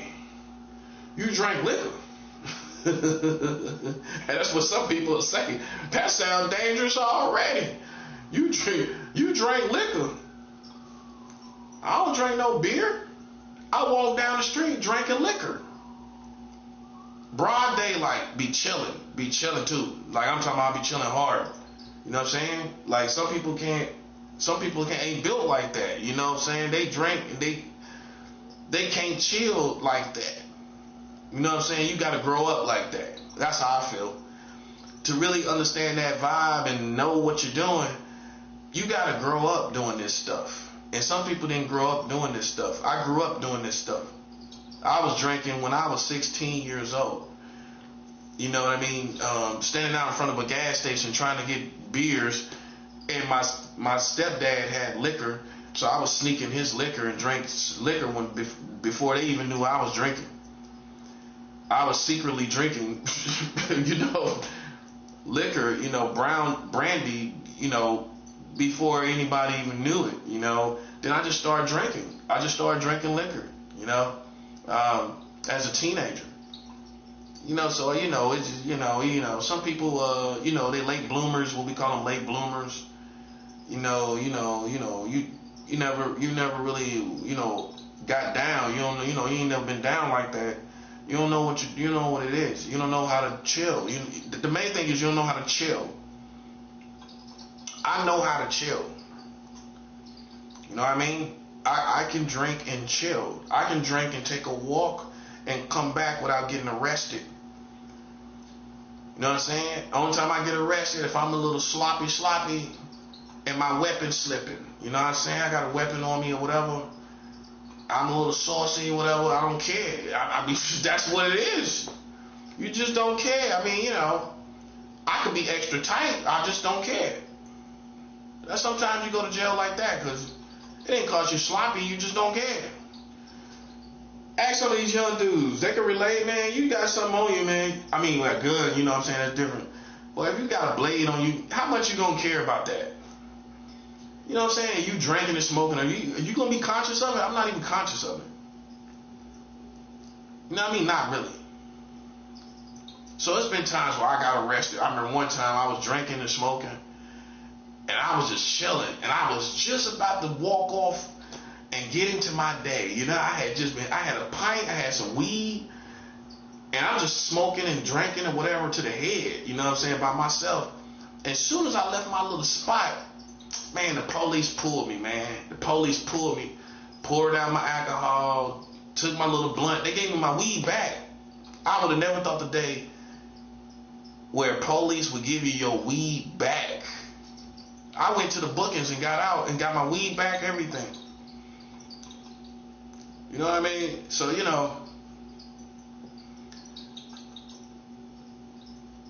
like for right now, for me, I decided to take a break from drinking for a whole year. That's how 100 I am. I enjoy drinking in moderation, where I'm just enjoying myself. But I decided to take a year off because that's what I promised God. You know what I'm saying? I keep my promises, and I promised God. I made that promise to God, and I wanted to, fulfill that promise. So I only got how many more months? Let's see. February, March, April, May, June, 5 more months. 4 more months really and some change. I only got 4 more months left. And that's going to be a full year without drinking. It's been, 7 months? Yeah. 7 months. I haven't drank in 7 months. Mind you, I'm talking about liquor. Hardcore. No ice. No chaser. Straight out the bottle. And I've had some mishaps, but I can basically still count them all. Ones that really was bad, I can count them all on one hand. That's less than 10 times. When you see me slipping out here, I mean, if you drink liquor, man, you gonna get caught slipping with that. I mean, it's just what it is. You're gonna make a mistake. That's part of it. And, but I can count those real major mishaps on those major mistakes on both hands. I can still count things that was really crazy when I was drinking. I still can count all of that on one hand, and that's good. I can count them on both hands. Less than 10 times where something significant, yeah, I can count them off. And it's still less than 10 times. So that's how you know really You ain't do when you start. You get past 10 times where you got major mishaps. I still can count. I still can count 10 times, less than 10, about less than 10, where it was major. You know what I'm saying? Major mistakes while I was drinking. See, that's why I knew I didn't have a problem with it. And most people thought I was a pathetic alcoholic. They thought I was never going to stop drinking. And that's what people so surprised. I knew I could stop drinking. I enjoyed it in moderation. I tried. People probably didn't believe that. They probably thought I had to have that. I had to be like that in order to function or to survive or to feel good or to get through life. I didn't need that to do that. I enjoyed it in moderation. And so I proved it. That's what it was. I knew I wasn't an alcoholic. I knew I didn't have a problem with alcohol. And the true test is, can you stop drinking? Can you stop drinking for a while? I stopped drinking for a while. That proves it right there. I just stopped. You know what I mean? And remind you, you know, I'm definitely not scared of anybody. So I'm not stop drinking because I'm scared of somebody, bro. You know what I'm saying, man? You know, I stopped drinking because I promised God that I wanted to go a whole year without drinking. And I wanted to fulfill that promise. You don't make promises to God that you don't fulfill. You gotta be, your word gotta be your bond. You gotta be, you know what I'm saying, with God. You gotta be like that with God. And you get your respect. You make a vow to God that you want to stop drinking for a whole year, and for whatever reason you didn't do it, you need to go back and do that. You know what I'm saying? For me, I had went 6 months without drinking on my vow to God, right? That I was gonna go a whole year. And the woman that I was with, she wanted to drink on her birthday. And remind you, she ain't really even no drinker. That's what I'm talking about. That's how you know when, I'm not saying it was the devil, but it was just funny because she ain't really no drinker. But she talking about she wanted to drink on her birthday, and I had already been 6 months clean. You know what I'm saying? So we drank on her birthday. I felt like it was something that was understandable. You know what I'm saying? But I just started back overall after that drinking. I didn't go back to not drinking because it was already broken. But I had already went half a year. I already went half a year without drinking. I was already at the half year mark. So I did half of it, which is good. It wasn't like 2 months, 1 month. It was half. I was halfway there. And then I just drank with her for her birthday, which I shouldn't have done it. You know what I'm saying? And we just started back drinking, and things happened. And see, if I would have never been drinking, I was already in the right position. And this is probably something the person ain't even gonna look at. I was already in the right position, not drinking. But I started back drinking because she wanted to drink for her birthday. So then, you know, so see, even then I'm in the right position. So you can see where I wasn't out of control, okay? But I just let somebody pull me into drinking again for her birthday or whatever. And I shouldn't have done it. So I decided to, when I thought about that I had only 6 months left. Now I'm at the 7 month mark, so I've went further than the first time, and I just decided, yeah, I'm gonna fulfill that vow that I made to God. You know what I'm saying? I'm gonna do that, and so that's why I'm doing it. Because that's what I said I was going to do. And I wanted to get a year clean under my belt from drinking. You know what I'm saying? Sometimes when you especially when you make a lot of mistakes, and especially while drinking, and sometimes when you're just over drinking too much, you know what you need to do? You need to just sober up for a while. So that your tolerance gets back low and you don't have to drink so much. And you can gauge it all over again. You can bring it back into moderation. You know, sometimes when you've been drinking too much, you just need to pull away from it. That's the only way you're going to get better. You know what I'm saying? Because you already got a certain level that you get to. Like me, I was up to like 12 shots. Like 12 shots, man. Like 12 shots of alcohol, man. And here's the thing, like within a couple hours. Yeah, yeah, like 12 shots in like a couple hours, man.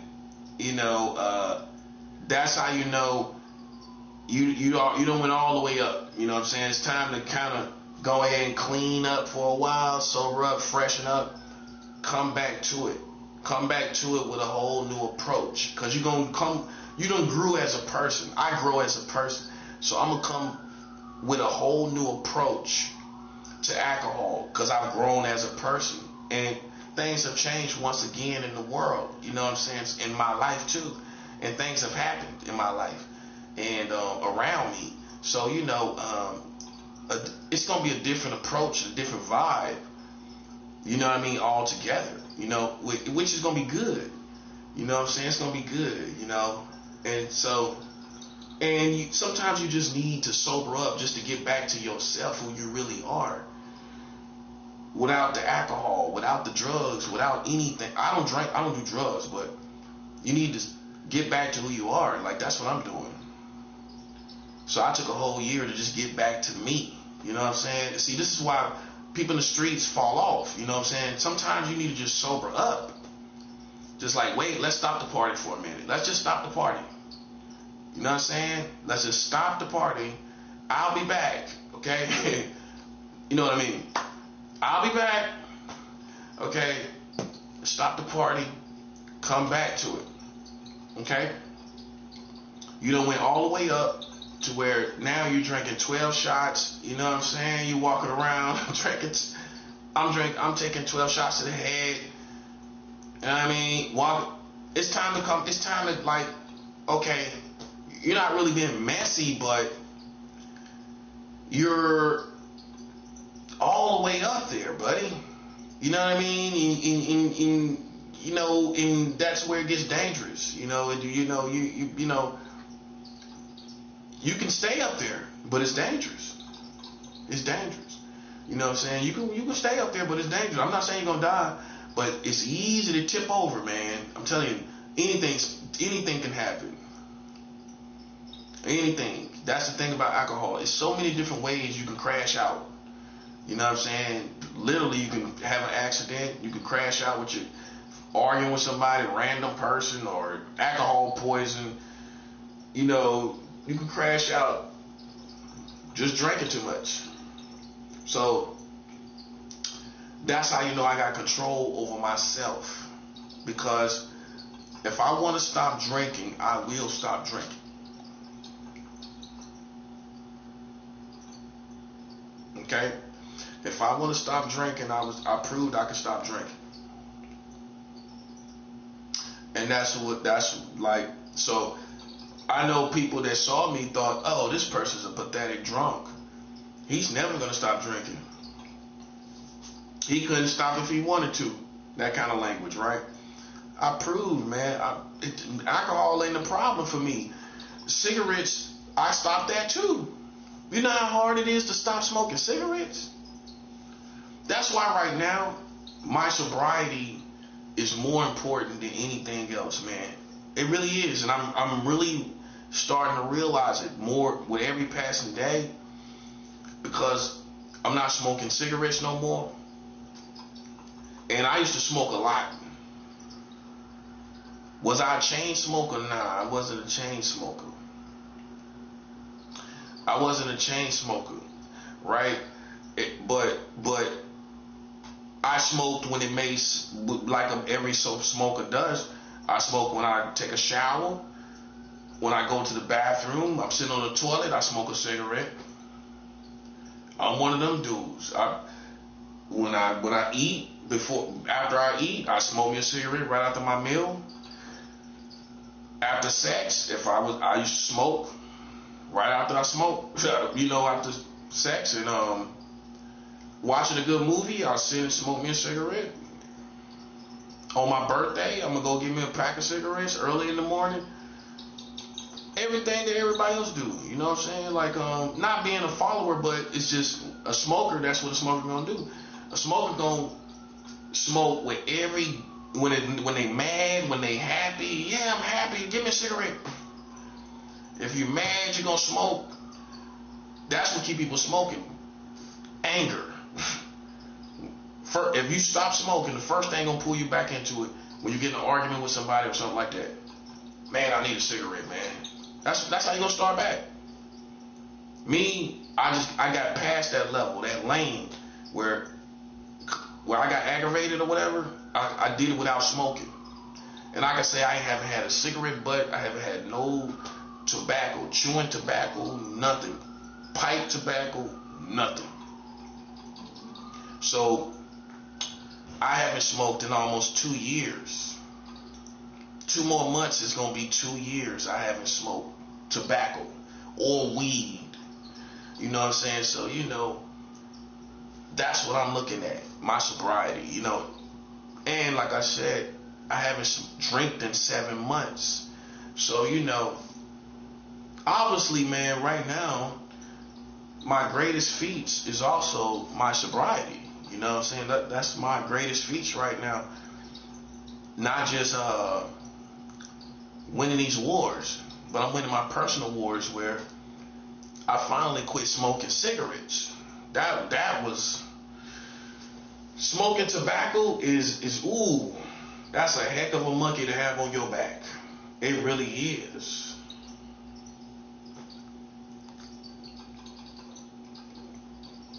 Okay? It's a heck of a monkey. If you smoke cigarettes, it is Newports, that's the hardest to smoke. To stop smoking. I stopped smoking Newports years ago. And I'm gonna tell you what did it. I started smoking, I graduated Newports and went to Cools. Right? That's a black man cigarette. Cools. I used to smoke Cools.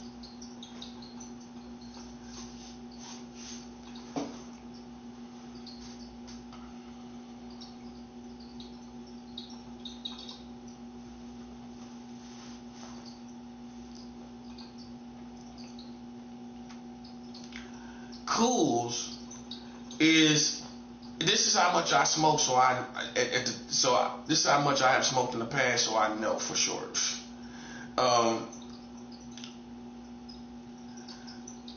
Smoking a Cool is like smoking 2 Newports as far as satisfaction. If you smoke a Cool, that's like the equivalent of 2 Newports.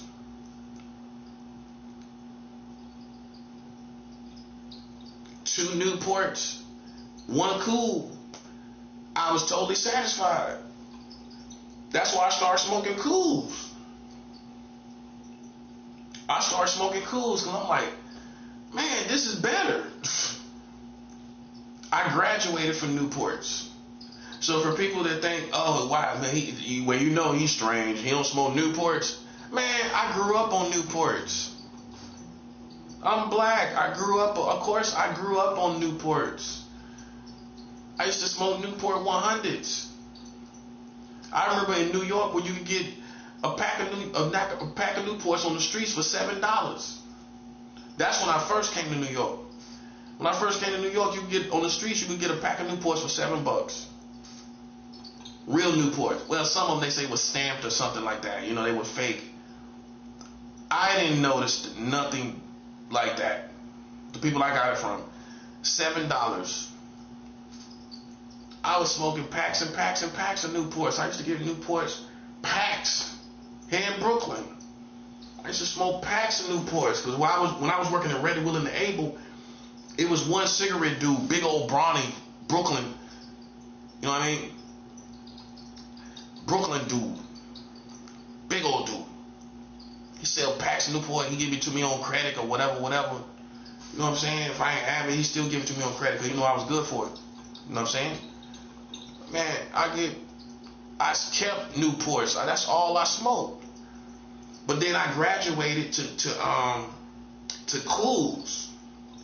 Cools is more satisfying than Newports. You smoke one Newport, one Cool. If you pay attention, if you ain't drunk or nothing like that, you ain't gonna know if you're drunk. You ain't gonna pay attention to it. If you're sober and you smoke one Cool, you're gonna notice this is like smoking two Newports. Two.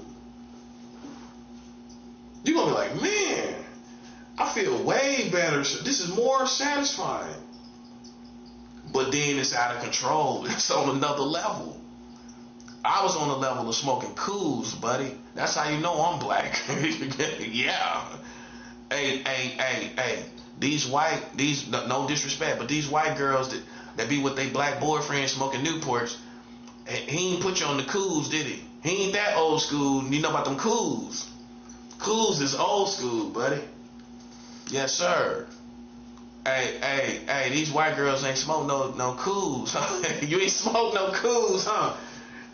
Keep it 100, that's okay. You ain't smoke no Cools. That, you know, Cools, that's a black man's cigarette there, buddy. That's a black man's cigarette.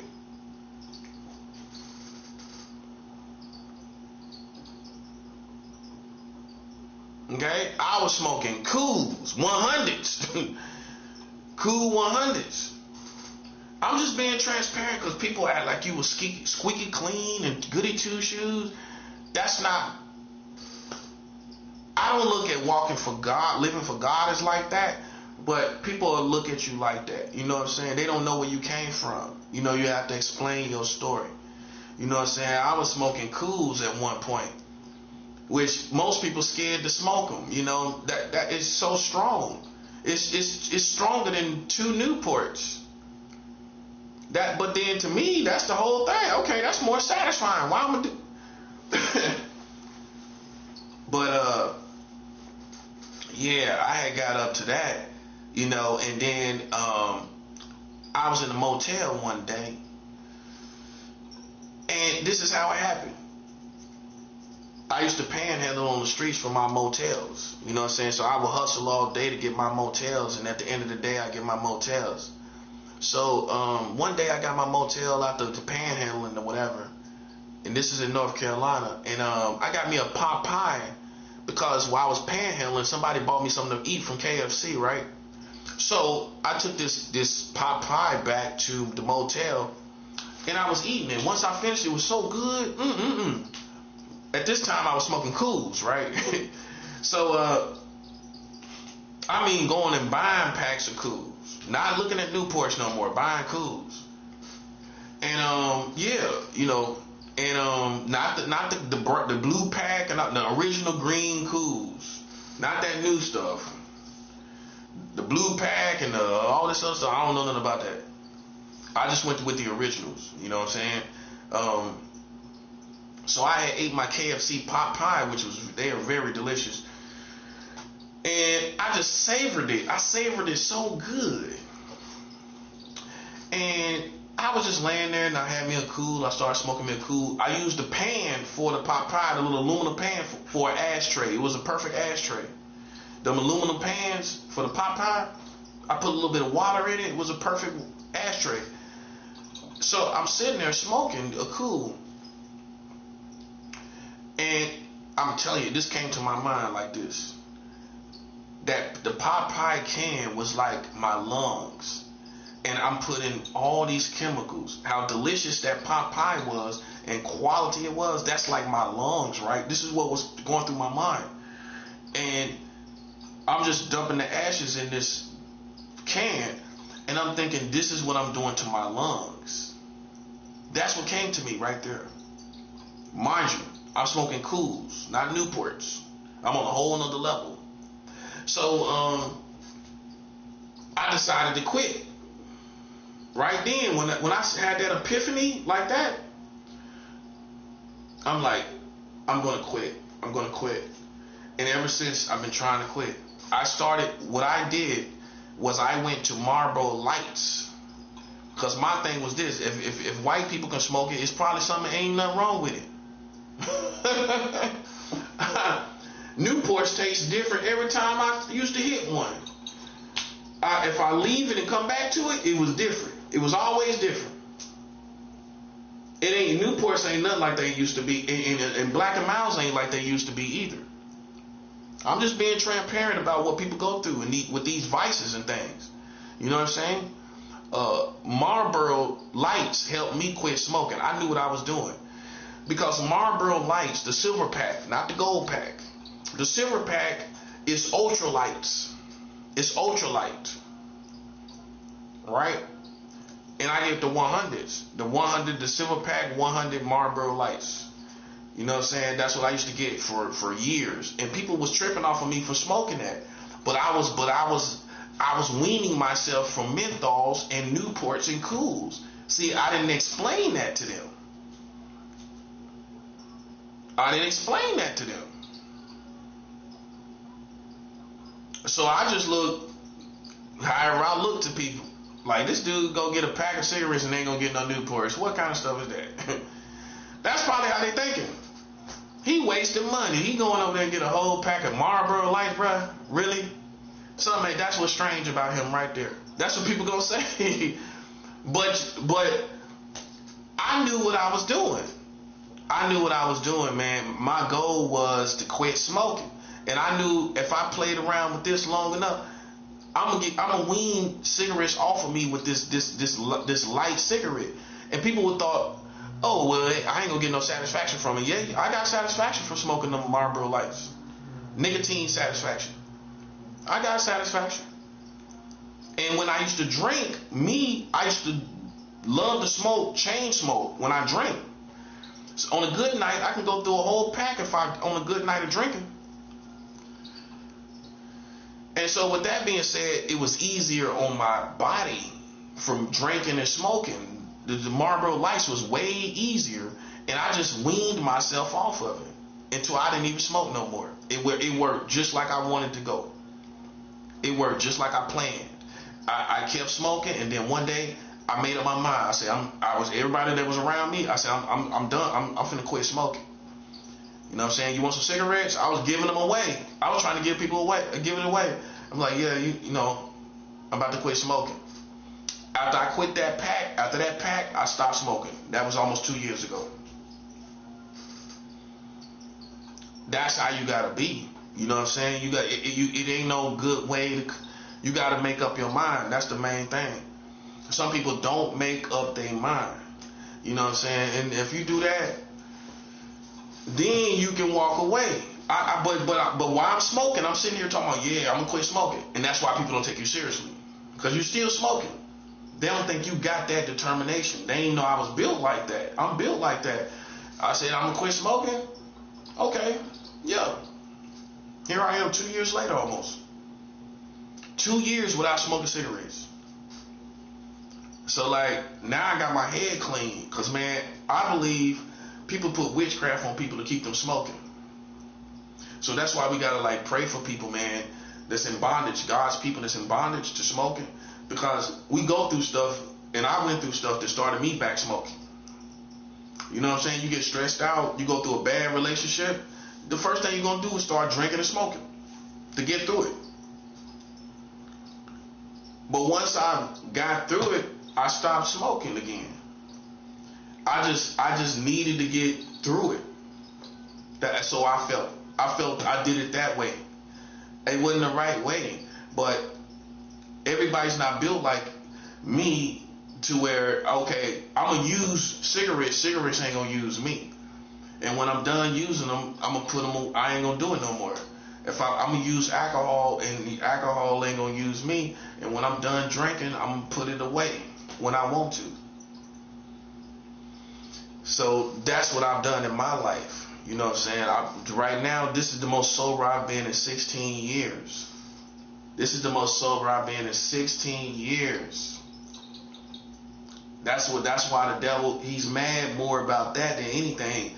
You know, me giving offerings, that he's definitely mad about that, but he's also mad about my sobriety. This is the longest I've been without cigarettes and weed and alcohol in 16 years. You see how much time that is? You know what I'm saying? So like, that's a revolution in itself. All the things I done in the past 16 years, including coming to New York, all of that, that's been in the past 16 years. Man, that's a revolution. That's a personal revolution for me. I ain't smoked in over 16 years. I've won, man. You know what I'm saying? And one thing I can tell you, man, in spiritual warfare, you're going to be more effective. You're going to be more effective in spiritual warfare if you're not smoking. God can have mercy on you, right? He can cover you. But I know this from experience. You will get more spiritual manifestations if you're not smoking. And this is coming from a smoker that used to smoke Cools, all of that. I already know, man. I already know. But the funny thing about people that don't smoke no more, it seems like they ain't never smoked. But man, every birthday, Christmas, I'm getting a pack of cigarettes. Thanksgiving, I'm getting a pack of cigarettes. That's what we do. That's what people do, man. I'm getting a pack of cigarettes every holiday, my birthday, everything like that. That's just common sense. My mom them gonna give me a little money, give me some cigarettes for my birthday. I'm gonna at least have a pack of cigarettes. So man, it's just a great feat for me to now finally be freed from smoking for like 16 years. You know what I'm saying? Like most people, once they start smoking, once they start smoking, like over 10 years or so, everybody want to quit. I've never met somebody that has been smoking from the time they smoke to the present time. It's over 20 years. I have never met anyone. Most people want to quit smoking. Right? And then you got those chain smokers that gave up, but in the back, if you talk to them long enough, they'll say they want to quit one day. In other words, I've never really met people that say they just love smoking after 20 years. You do have them now, but the average person, they all want to quit. They all want to quit smoking. That's people that's not even Christians. They all talk about quit smoking. No matter how pleasurable it is, they want to stop. They all do. They all want to stop. So what make you feel that way? I don't know, man. It's just at some point you just don't want to do it anymore. Did something really happen? Drastic happen? More times than not? No. People get tired of it, but they never actually follow through and actually quit. You know what I'm saying? So like for me to not have smoked this long in over 16 years, woo-wee, I'm happy, man. I'm really happy about that. I'm really, really happy about that, man. I really am. I'm super happy about that. You know what I'm saying? Because I've been trying to quit smoking for over 13 years. Since 2012. 2012, well, I gave it a story like 2018. That was 2018. But the first time I actually got some time under my belt, just cold turkey. That's probably that's why I'm thinking about 2012. That was 2012. 2018, I weaned myself off of menthol cigarettes first. And I went from there. So I didn't really actually quit. I just quit brands first.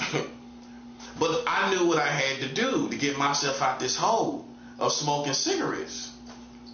I couldn't do it just trying to stop smoking menthols. I had to switch brands. Then quit. Because that brand didn't have me that addicted. Like Newports and Cools. Once you quit smoking, if you choose the white boy brand, I'm no disrespect, but if you choose that white boy brand, I don't know, man. That's how I quit smoking. I started smoking Marlboro Lights. I'm serious. People think it's a game, man. That's how I stopped.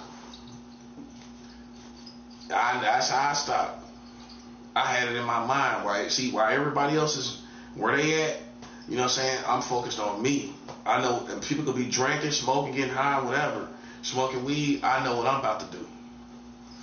See, that's how you gotta be. You can't get caught up in the homies and all these other people, and you know you too old for that.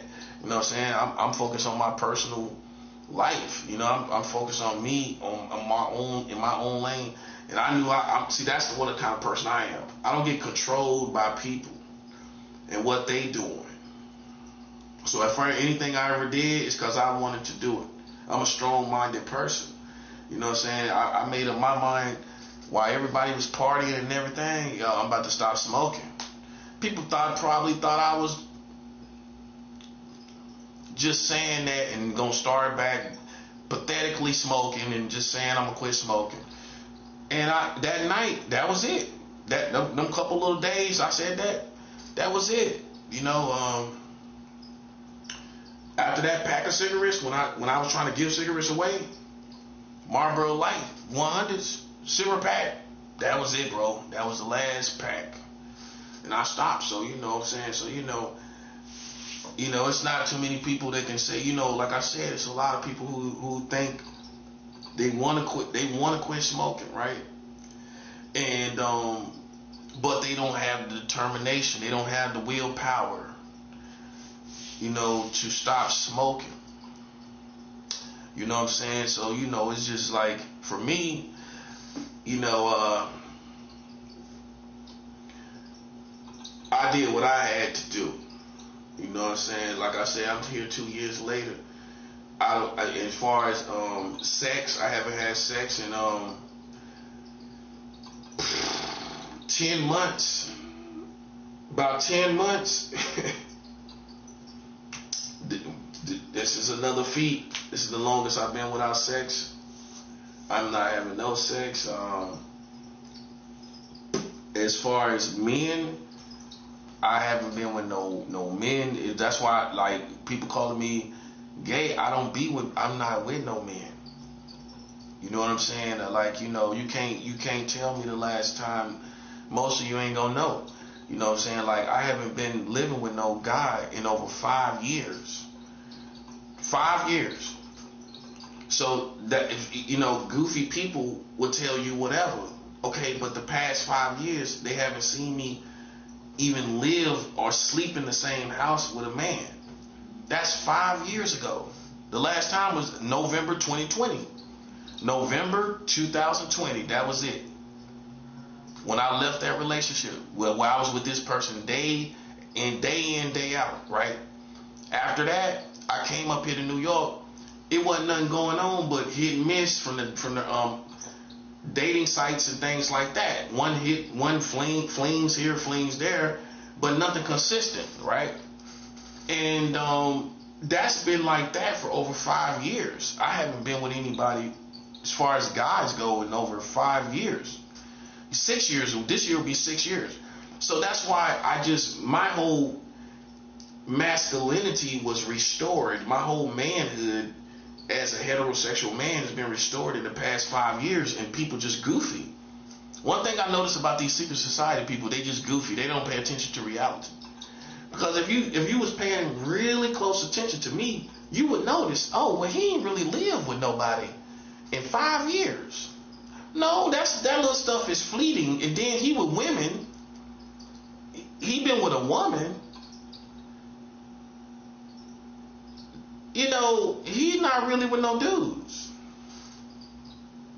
And then people finally caught on when it was too late. Now it's 5 years later since I even lived with a dude or anything like that. That's half a decade.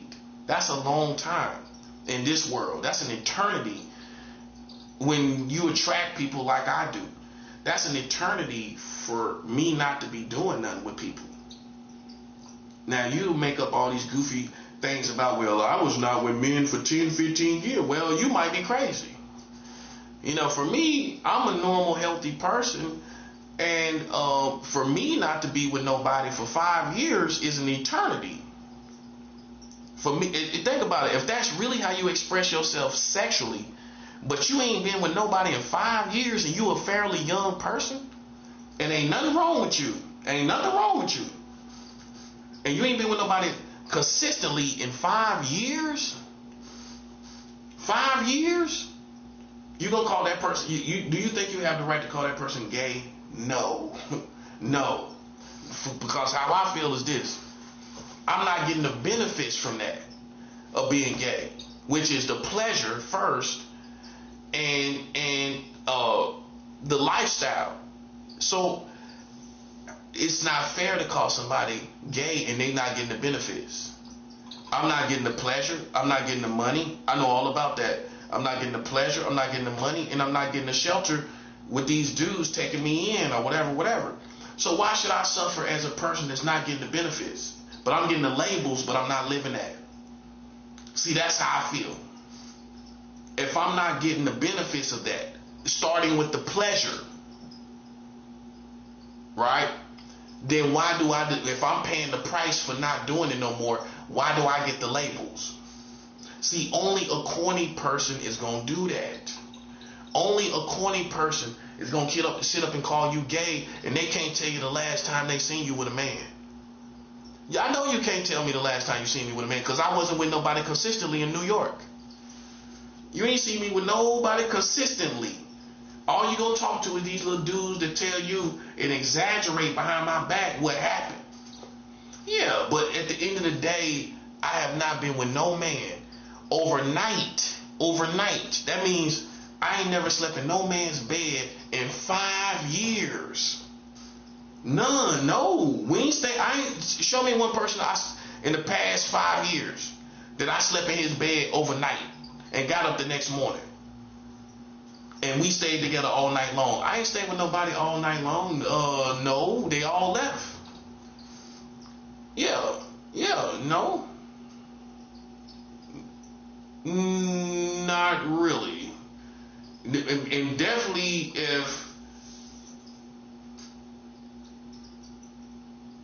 if something was halfway overnight, that's still 5 years. That's still 5 years ago. I had to go back and think, but that's still over 5 years ago, bro. If you don't know, 5 years without doing any of that stuff, that if you are consistent as I was, is an eternity. That's like nothing for 5 years, nothing consistent for 5 years. If you really are a heterosexual man, you're gonna go back to your form. You're gonna go back to being who you are. Keep in mind, I done had 2 major relationships with females after that. So I'm back on track. I ain't been living with no man for over 5 years.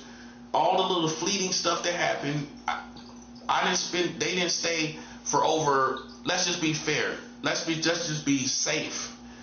I stayed with no person over 72 hours. No one person. 3 days. Nope. That's for sure. Nope. Nothing. I would even say 48 hours. Nope. Not even 48 hours. So then that's been the past 5 years. Nobody with me. But I can show you women that's done been with me overnight. Yeah. I can show you that. That's what I'm saying. So, I'm not going to sit up and let somebody patronize me or antagonize me, badger me with things that I don't do no more. Okay? I'm not gonna let nobody do it. I'm not gonna let nobody badger me and antagonize me and say things, and I'm paying the price for not doing those things, and I'm not getting the benefits of those things, but I'm still taking the label. Don't think so, buddy. Don't think so. I'm not taking no labels, and I'm not getting the benefits of it, and I'm not living it. That's what I'm talking about. Not getting the pleasure of it or nothing. But you gonna take a label? No, you're not. That's why I don't stand for it. I'm paying the price. I'm not in the closet. I don't have desire for men or nothing. I like women. I love the nature of a woman. Right now in my life, I like women more than ever before. I like women more than ever before. I mean, maybe it's my age. You know what I'm saying? I just understand women way better now as a man. And I just love women more than ever before, man. And but at the same time, the double-edged sword is I'm focused on my spiritual warfare, and I'm just letting God. I'm focused on my sobriety too, and I'm just letting God navigate my whole situation. You know what I'm saying? And but at the same time, I do admire and love women more than ever before, man. You know what I'm saying? So that's me. You know what I'm saying? That's me. I'm not gonna sit up and let somebody talk about, because it's corny. Think about it. It's corny for somebody to say you gay and you ain't been with nobody. They just saying it off the past. You ain't seen me with nobody recently. To me, that's corny. That's a corny person. You don't see me with nobody. No, you don't. Okay, you don't see me with nobody. Okay, when the last time you see me with somebody consistently? Okay, so then why are you coming over here in Brooklyn and telling people I'm gay? Why are you coming over here telling people I'm gay? And that's what God gonna hold you responsible for. Yeah, he gonna hold you responsible. Because you just trying to keep something going. You just trying to put that label on me for whatever reason. Whether you want me to represent your community, or you just want me to be that way, or you trying to expose me for being that way, and it's not who I am. Okay, and like I said, I'm not getting the benefits of it. I'm not getting money from it. I'm not living with nobody that's and getting off the streets. I wouldn't even be in these situations. I'm just saying, I wouldn't even be here. My type of personality, I wouldn't even be here. I wouldn't. I mean, I'd probably take my chances going living with somebody out there. If I was living that lifestyle, I'm not living that way no more. That's why I don't have no problem laying around and just chilling and eating good and everything. People just take how I move for granted. You know what I'm saying? I used to party. I used to drink. I used to smoke weed, cigarettes, be out here jumping in and out of cars, all that stuff. Getting paid for sex, everything. You know what I'm saying? I know what it is to get paid for sex. People pay for my motel room, pay for my liquor, pay for my cigarettes, everything. You know what I'm saying? I live that. You know what I'm saying? I know what it is to be on, using Craigslist. Using Craigslist back in that time. Craigslist, put your little ad up and everything, put your little pictures. Boom, you got 2 or 3 offers. You know what I'm saying? You can pick 2 or 3 offers. You pick the highest bidder, whoever you like or whatever, and that's the night. You know what I'm saying? I got off the streets. I tell them what I want up front. You got to pay for my motel room. You got to pay for my cigarettes and my alcohol, and I'm going to get all what I want. And I'm not manipulating, because I'm telling you that from right from the beginning. I'm not springing it on you when you get there. Well, I need you to get the motel room once you done drove the person all the way out there. That's what people hate. That kind of stuff. These surprises. These financial surprises, right? So I tell people up front, I need the room. I need you to get the room. I need you to get the liquor. I need liquor. They bring me liquor and cigarettes, everything. That's what I'm saying. So, if I'm not living that way no more, you know what I'm saying? And I'm not getting no rooms off these dudes. I'm not living that lifestyle. I'm not going to take the label. I'm not taking no label if I'm not living that lifestyle. And that's how it should be, no matter what it is. If you ain't in the streets, you ain't thugging, then you shouldn't be called a thug if you're not active. If you're not living that lifestyle, you should not be called a thug. A gangster. If you ain't living a gangster lifestyle, you shouldn't be called a gangster. That's why I told you I'm not a gangster. I'm a soldier. I know the different lanes. I know the lanes in the jungle. I'm a soldier. If I was a thug, I wouldn't even be here. I wouldn't be in this room. No, I would be too active in the streets out there. I would be too deep in the streets. Especially now at my age, I'll be way out there somewhere. I don't even know what I would be doing if I was thugging. You know, but one thing for sure, I wouldn't be making these videos being in the house somewhere sitting around here. So, you know, it's the same thing with being gay. You know, if you're not active out there gay, how you got the label? Because people trying to use it to humiliate you. That's what it is. Like suckers and clowns, and I'm paying the price not doing those things no more. I'm not, like I told you, I was getting liquor, my cigarettes, that was the basics. Pizza, food, liquor, cigarettes, and the room. This is how I stayed off the streets. You know, and I'm not proud of that. I'm not proud of that, but that's what it was. And so if I experience that kind of lifestyle consistently and living with other dudes too, and they taking care of me and all of that too. I live that way too. I ain't jumping in and out of cars, going to a motel. I'm with one person, holding that person down, living with one person, right? Okay, I done played that position too. So I was running around in the streets all the time. And some people gonna paint it like that. I got off the streets and was with one person and living with one person, one-on-one, right? Okay, if I'm not doing any of that anymore, I'm not taking no labels. That's only right. I'm not getting no benefits from it. So how I'm gonna still take a label and I ain't getting no benefits? That's real. That's real. That's real. You are a clown. You wind up playing yourself. Sitting up here talking about something and you ain't, when the last time you seen me do it? That's how real I am. If I'm not doing it, I'm not taking no label. Okay, and you the one the clown sitting up talking about something that happened eons ago. In our world, yeah. In the real world, you ain't been with nobody in 5 years, man. Ain't no way in the world you gonna tell that. Ain't no way in the world I'm taking a label. And see, you the one wind up looking like a clown. Well, yeah, you talking about something that we ain't seen this dude do in a long time. So you just want to keep this label on him. You just want to keep talking about something. You ain't like a clown, like, and you ain't seen this dude do this in X amount of time. When? That's a clown to me, bro. Straight up. I can't see a real one talking about, yeah, we heard he was doing it. You heard. I told y'all about saying we heard. That's the most ghetto thing you can say. We heard. Stop being so ghetto. You heard. Okay, when the last time you seen it? When the last time? What you see me with last? A woman, did you? That's right. My penis was in a woman vagina. That's the last thing it's been in.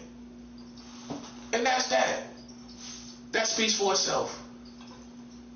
And anybody talking about anything else is a clown. That's simple as that. These days, that's a clown. You see this dude is with a woman. This dude with a woman. That's a clown, bro.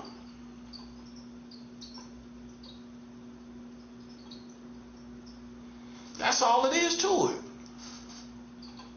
I ain't finna sit up and say what somebody doing, and we ain't seen him do it in X amount of time, and then now we seen him with females, and he got it, and he clean, and he ain't having sex with nobody.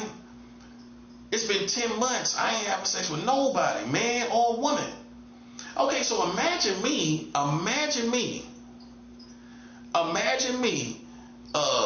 looking like I'm dirt, like I'm a whore out here, like I'm whoring around, and I ain't even having sex with nobody. It's not gonna happen, bro. And that also explains my mentality. Sex ain't on my mind. So anybody talking about sex is on my mind is a clown.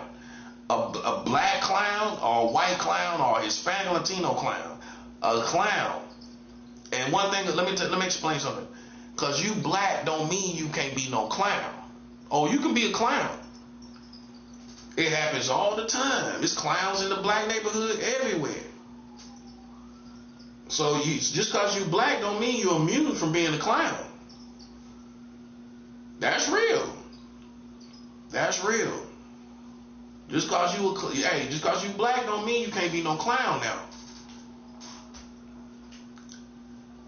That's what the real one's gonna tell you. Hey, yeah, you can be a clown out here, black as ever, but you a clown. You a clown out here. calling people whatever you calling them, but you can't prove nothing. It's just, you can't even say this dude is gay. Well, when was the last time you seen something? Huh? Man, stop playing, bro. Stop playing. You listen. What I look at it as, if you don't see me doing it and you still talking about it, you trying to use it to humiliate me, and it ain't gonna do it because I'm not gonna feel that way because I'm still me. And see, what you don't know about me is I got turned out when I was like 9 or 10 years old as a kid. So most men gonna give me a pass because I got turned out when I was like 9 or 10 by an older cousin. The first sex act I actually had was with an older cousin, and I was only like 9 or 10 years old. So most men gonna sympathize that I relapsed into something that was my first sexual activity. They gonna sympathize with me because that's ultimately, whether I like it or not, that's part of my story, right? So then if I do other little things that's a part of my story that follows up to what started my story or the beginning of my story, most people gonna sympathize with that. Okay, you got turned out when you was like 9 or 10. Regardless, that was your part of your story. That's what it is.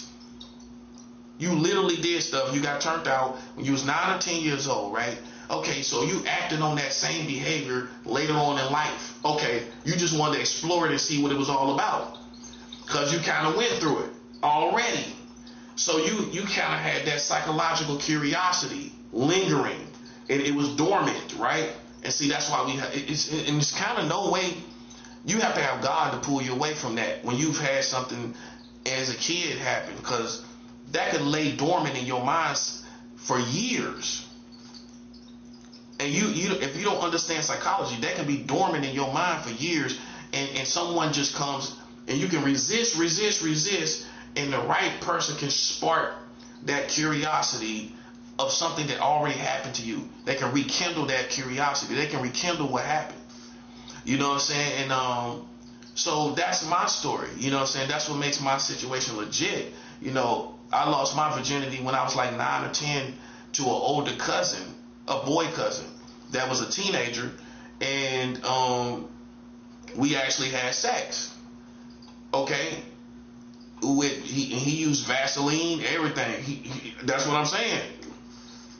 So I was only like 9 or 10 years old. Okay, so that's what kind of threw my sexuality off from the beginning before I even had a chance. And then I recovered because women just liked me, girls liked me, and I didn't live a lie. I like girls too.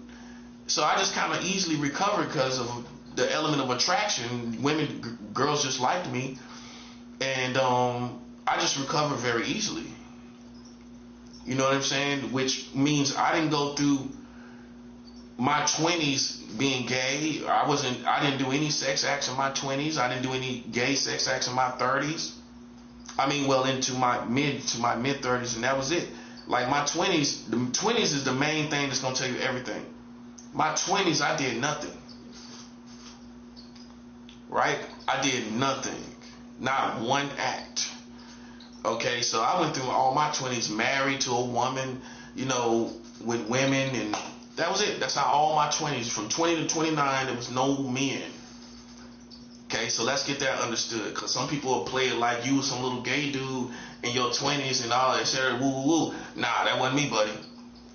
So you have to explain your situation, because they might know somebody that's like that, that's been gay in their 20s and everything and all of that. It was somebody that sparked it later on after my divorce, and I had a son in the world and everything before I went back to what happened to me when I was younger. You know what I'm saying? And acting on that. I already had a child in the world and everything. So that's the credibility of the situation. I had a child, I was married, I divorced my wife, she didn't divorce me, I divorced her, right? Okay, so, and that's because she didn't want to have nothing. We had apartments and everything, and she kept running over her dad's house every time we had an argument, and left me there to pay the rent by myself, and we both was on the lease and everything. And so, she didn't want to pay her half of the money on the lease. So what choice I had? I ain't had the money. Me and her went in it together, like just from paycheck to paycheck, paying the rent. She left. She like she didn't want to help. I was forced to leave. So once I left that time, I divorced her. I wasn't playing no games. No, no sir, no sir. You ain't gonna put my life. I come all the way down there and try to work things out with you, and then you tripping and everything. Nah. And I never went back. I divorced her. That's that. So I've been through baby mama drama on top of that. That's what I'm saying. I done been through some real stuff. Through baby mama drama, all that kind of stuff, man. So that's why I can't take labels. I can't take people acting like something that it is and it's not. You know what I'm saying? I'm gonna tell you what it is and what it's not. I speak for me.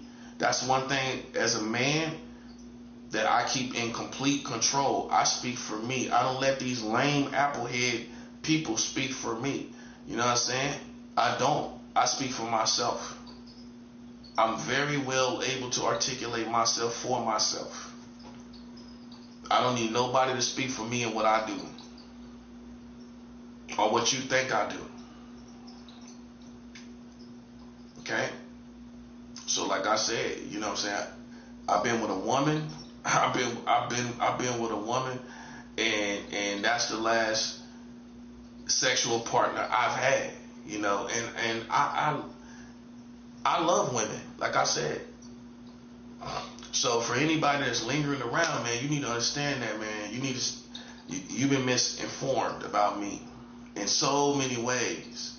You know what I'm saying? Now you know I ain't been with nobody in a couple years and 5 years consistently. Okay, that should change your whole opinion.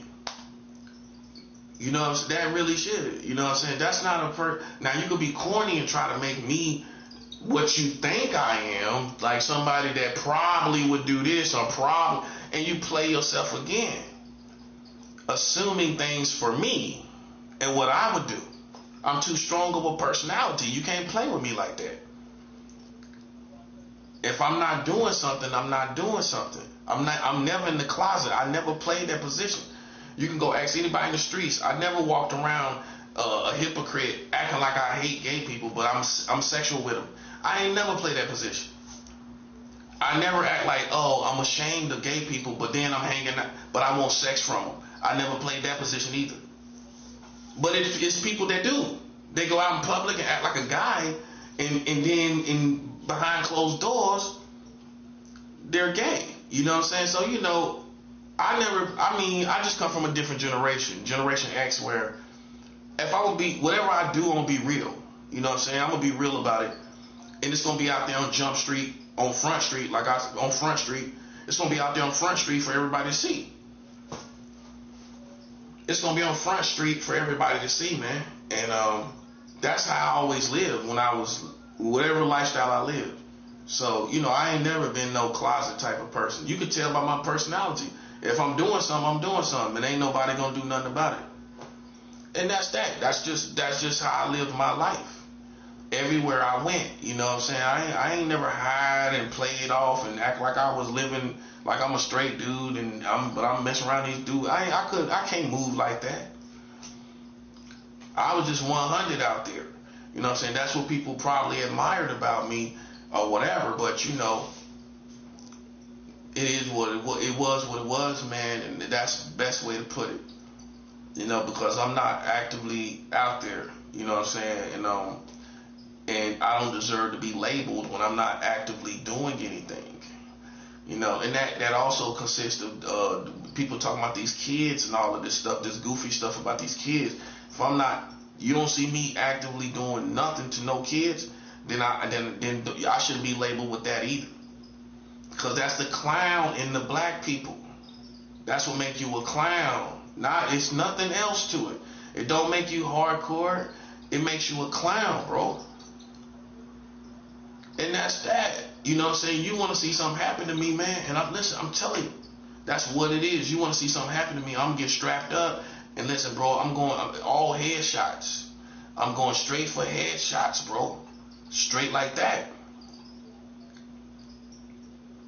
And I am built like that. Because see, what you thought I was a little gay boy all my life. That's what you thought. Nah, I grew up shooting guns. Now, if you didn't, That's not your story. And you might be jealous of my story. My story is I grew up shooting guns, handguns. You understand? If that's not you, it's not you.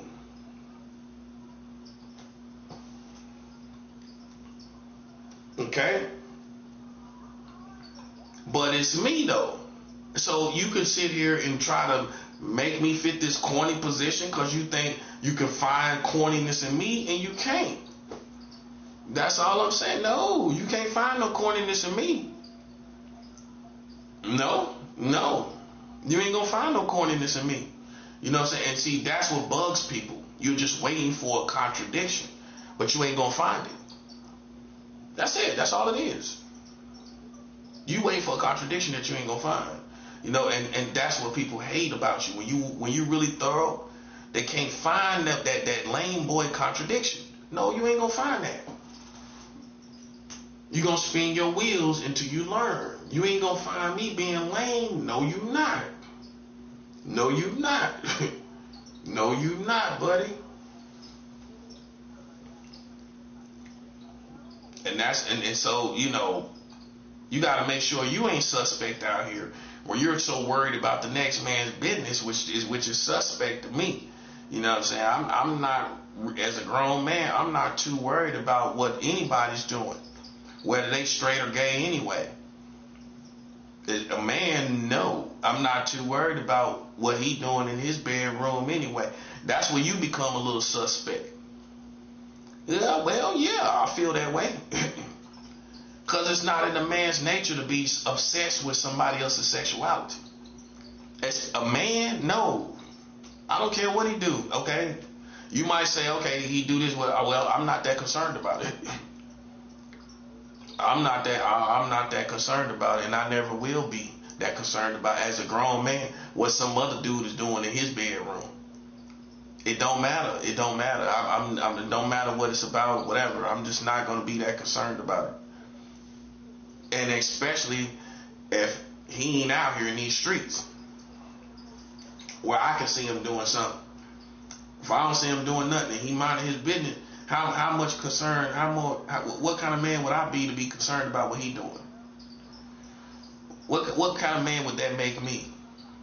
That's what I'm saying. So, you know, some people they ain't high caliber men. They just not. They don't know what that is because they ain't been around no high caliber men with that get out here and work and make their way. You know, my fathers made their way. Hard workers. Get money, gold, cars, everything. See, when you grow up seeing people have stuff, you know what a real man is. Some of y'all never seen a man do nothing. So you don't really know what a man is. You don't know what a man sound like. You can't tell the difference between a real black man and a thug. Where when I stand up and speak my mind as a real man, that's not gangster. It's me being a real black man. That's what it is. And you don't know the difference between a real black man and a thug. They always think of somebody trying to be a thug. No, I'm a real black man. I'm gonna stand up and speak my mind like I'm supposed to. And you see what I'm saying, right? But it's easy because a person is black to say, oh, that person think he a thug. Like, as far as that goes, man, I'm gonna tell you how it is. These days, for me, I'm gonna just tell you like this, because I'm just disgusted with so many people that think they thugs and gangsters. For me, I'll just tell you, I'll do a crime if I have to. That's it. To protect my life or to protect myself, I'll do a crime if I have to. But as far as out here thugging, I'm not thugging. Thugging is a whole different thing. But will I catch me a crime? Will I do a crime if I have to? Yeah, I will do a crime to protect my life or something like that.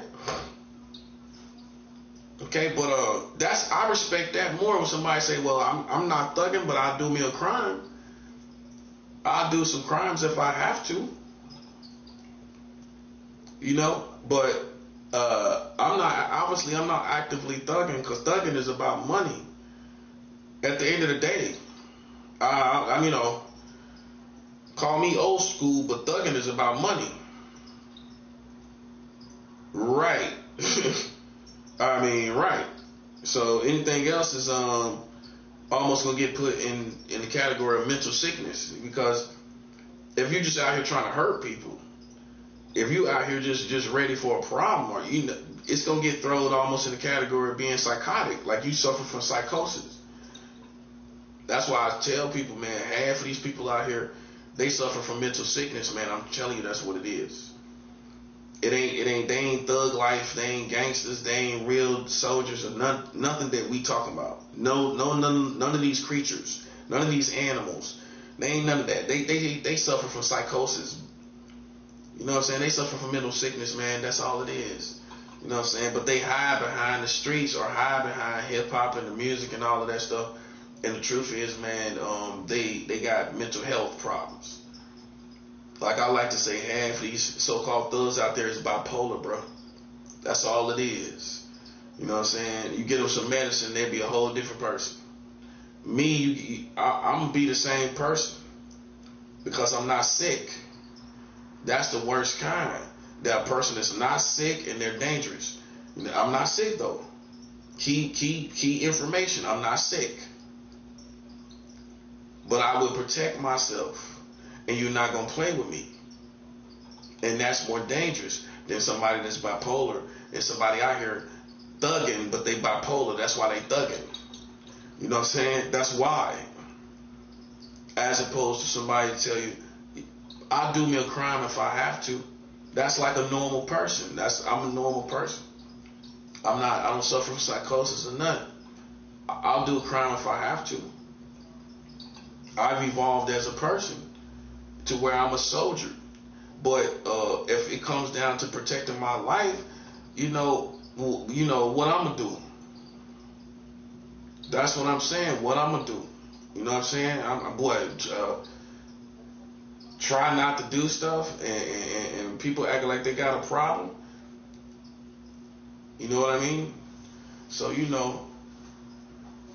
that's just where I stand. You know what I'm saying? That's where I stand. That's how I articulated it perfectly, like how it is. You know what I'm saying? That's how it is. I do me crime.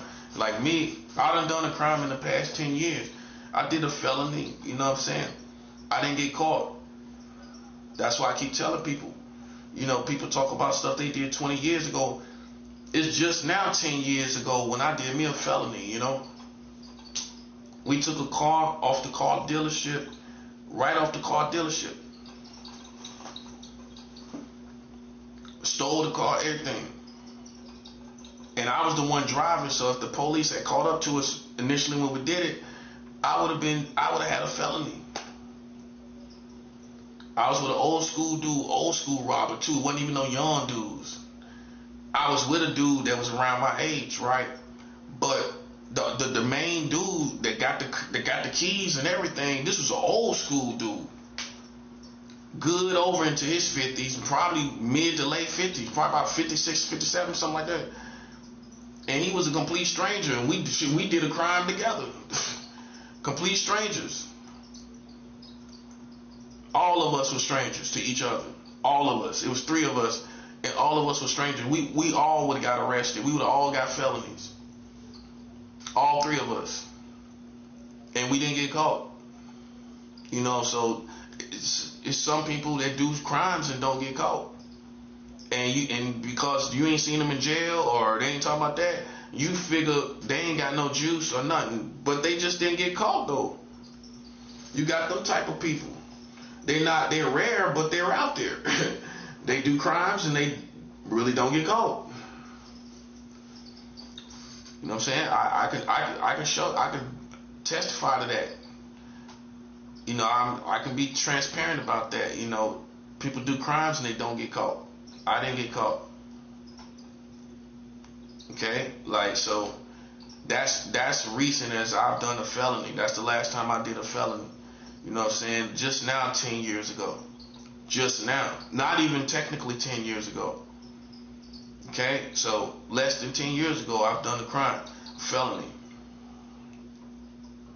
If you take a car off a car dealership, you going to jail. You going to prison. That off the car dealership, that's juice. That's what they looking at. It take heart to do that. That's a wild crime. You know, you take a car off the car dealership. Think about that.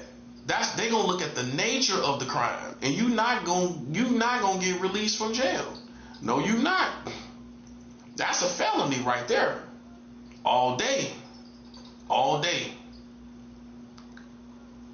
You might get maybe 2 or 3 years, something like that. Maybe more than that. But you definitely getting about 2 or 3 years. You definitely getting about 2 years. So about at minimum, you getting about 2 years. I definitely, if you steal a car off the car dealership, you getting about 2 years, buddy. I think so. Yeah, that's about right. 2 to 5 years, and you might get off. If you get more than 2 years, you're gonna probably get off, maybe up for parole in 3 years, about halfway through. But you definitely doing about 2 years in prison. If you take a car, if they describe the crime, you did, you took a car off a car dealership, that's what they gonna look at. They gonna look at that. How you plotting on stuff like that? You plotting on a car dealership? Yeah. That's what they gonna look at. They gonna look at the nature of what you done. They gonna look at the nature of what you done. You know what I'm saying? And we got away with that. We didn't get caught. We didn't get caught at all. You know, and that's what I'm saying. So, you know, I'm not proud of that. I'm just letting you know, because some people just talk about stuff in their childhood, and then they don't do any more crimes. That's all, especially a Christian, and that's how it's supposed to be. But, you know, me, I did crimes later on. You know what I'm saying? And like I said, I'm not proud of that, you know, but it's what happened. That's why I'm saying, then that same person, how you gonna label him as gay and he getting in the car with these dudes doing crimes? You know, I'm not saying that determines it, but come on, in some case, let's be smart now. Let's be smart. What that show you? That person's not gay, bro. You know what I'm saying? Like, you know, I was already hanging with one of the dudes, like a homie. Me and him was just looking for something to do, try to come up, you know, that kind of night. You know what I'm saying? I'm just chilling with him. We trying to come up on something. Just to probably get cigarettes and get high, something like that, get some drinks, alcohol, or something like that. Just on them levels. Festivities, right? Vices, you know, that only on that. And then we ran into this dude. And man, sure enough, he had a nice lick, whatever. We just played it wrong, you know what I'm saying? And we played it wrong. We played it wrong, though. But I was the one that walked away with doing the crime. And if the police would have caught up to us when we did it, let's just say for some reason they saw us do it, I was the one driving the car. And I didn't get caught. I did not get caught. I ain't do no time. I ain't get no charges. I ain't get nothing. Police didn't arrest me. Nothing. So, you know, that's real life. You know, that's why, like, you know, that's real crimes. That's not, oh, we just happened to do that drunk. We were sober, actually, all of us. I wasn't drunk. I wasn't high either. You know what I'm saying? So, you know, it's some people, man, that don't know what it is to do real crimes. They don't know at all. You have that kind of stuff like that. You have no idea about, and that's good. That's good. But don't assume that I'm the same way. Don't assume I'm faking it. Don't assume I'm faking, because maybe you didn't experience this stuff. Maybe you didn't go through any of these things. It's easy for you to think that I'm tripping, you know, or I'm like one of these young dudes on the internet and all of that. Come on, man. That's all I'm saying. That's all I'm saying, bro. And here's the thing. I'm not saying that to intimidate nobody. I'm not saying that to install fear in nobody or nothing. I'm saying that so people can see who I am, to identify myself, to ID myself. That's how I like to put it. I ID myself so you can see what level I really am on, or whatever, you know what I'm saying? So, you know, you don't have no misperceptions of who I am. I know what it's like to do a crime on the move and everything. I know what it's like to do that. So, you know, you can't approach me like I'm wet behind the ears and I don't know what it is out here and all this stuff, and you playing yourself. That's all you're doing. That's all you're doing. That's all and that's history. It's nothing you can do to change that, manipulate that situation. You know what I'm saying? That's all I'm saying. But I ain't painting myself like, you know what I'm saying, I'm Al Capone or something. I'm not saying that, but like I said, I'll do a crime, and that proves it right there. I'm that type of person. That's why I have to watch my behavior. That's another thing too. You know, I gotta watch that. I gotta have discipline that I don't just do crimes. Even besides violent crimes, you know, I'll get down for a crime. How I used to be is I get down for a crime if things are right. You know, if the things are in place, you know, that's kind of how I am. You know, and it's always the right people. You around the wrong but right people, and you're doing a crime. You know, that's how it is. You know, and so I know that about myself. You know, but like I said, this is the time that this is the longest I've been sober. This is the longest I've been without sex and everything. And I'm being transparent. I don't feel bad about talking about this. Some people don't like to put their information out. I think for me, personally, with all the talking that's been going on, I have to do this. Now for you, you know, you ain't got no reason to do it. So it makes sense for me though. Be smart. Yeah, it does make sense. With all this talking and all this stuff going, yeah, it does make sense. And that's what my main motivation is to identify myself properly, not plead my case. I'm not pleading my case because I ain't scared of nobody. But it just makes sense to me, man, with all this talking, man, to let people know what it is and what it really is. You know what I'm saying? Yeah, they need to know. People need to know what time it is. You know what I'm saying? Because like I said, I believe in carrying arms. I'm going to give me a gun license and everything. And give me Dracos. I believe in, that's what kind of guns I want, is a Draco. You know what I'm saying? The mini AK-47s. You know what I'm saying? Micro Dracos, mini Dracos. You know what I'm saying? I'm not playing no games, bro. That's what I'm trying to show people. I believe in carrying guns and arms and everything. I grew up like that, shooting guns. If you grow up shooting guns, you're going to have you're going to be fond of guns and arms. That's just how it is. If you grow up like that, you're gonna be fond of it. It's not trying to be a tough guy necessarily. You're just gonna be fond of arms. That's just it. No matter what people say about it or how it happened, and you're gonna be fond of arms. That's it. It's just a matter of time for me to get arms because that's just where my head is at. The only reason I haven't done it, I've had the money plenty of times. The only reason I haven't done it because I'm focused on my spiritual warfare. You know what I'm saying? Seriously. That's what I'm focused on. That's the only reason. And that's what separates me from these lames. You know what I'm saying? You got money, you ain't got no guns. You got money, you ain't got no intentions of getting no guns. That's what I'm saying. You know, people gonna do. It's gonna be determined what you do with your money, what kind of man you are too. You ain't got no intentions of getting no guns. I don't think you should be playing with somebody like me. That's just me. That's just what I'm saying. Just off of face value, you shouldn't be playing around no guy like me. Cause you come from a different world.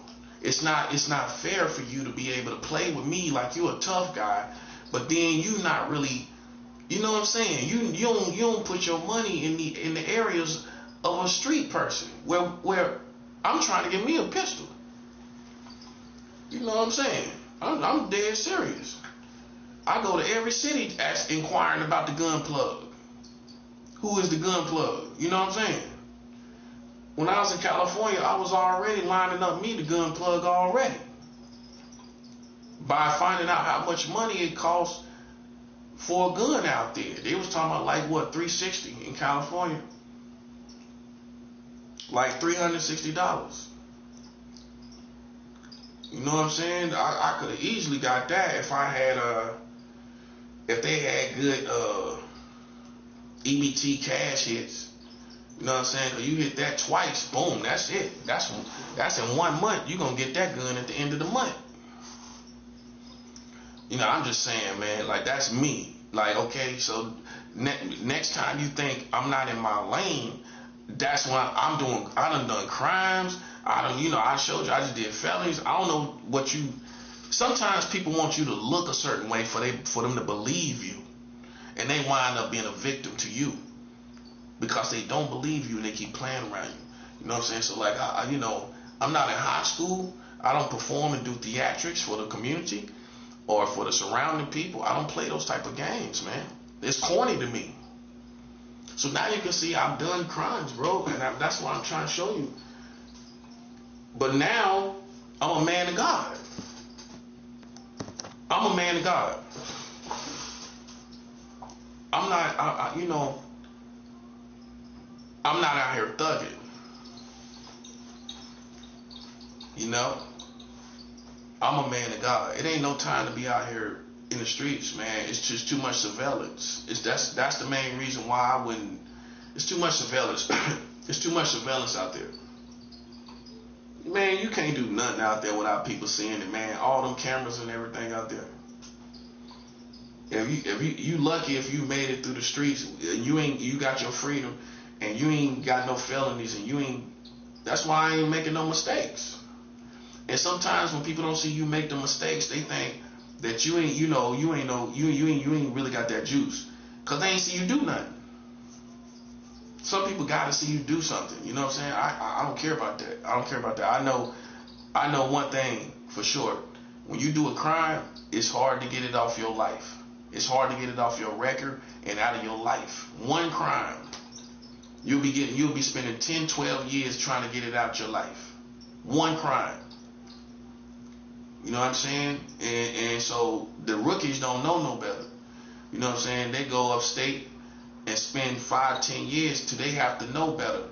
You know what I'm saying? Like, you go through the system or you go through prison, you know better. You either one or the other. You go through the system and it's hard to get that charge off of your life, or you go through the prison system and you spend X amount of time in prison.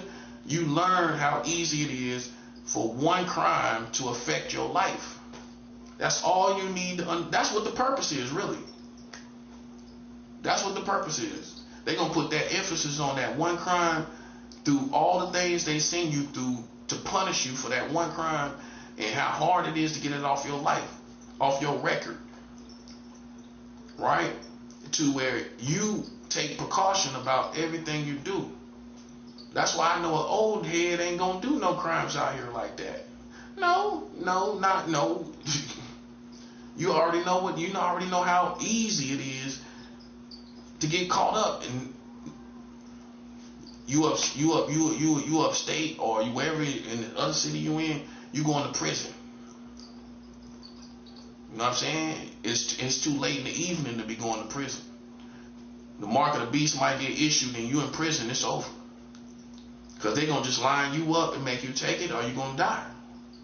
You're already in the camp as a prisoner already. If you I'm not saying when it's gonna happen, but if you wind up in prison and the mark of the beast come out, you getting it in prison. You ain't gonna have nowhere to run.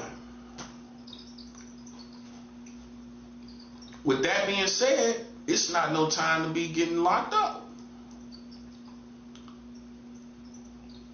It's not no time. You know what I'm saying? Like, so, I wrote my cousin, he in prison. He been in prison since 2012. That's 14 years. He been in there for 13 years. It's no game. I wrote him and everything from here. Since I've been in this room, I wrote him from here, from Brooklyn. You know what I'm saying? And while he in prison. And I don't know. He ain't wrote me back, but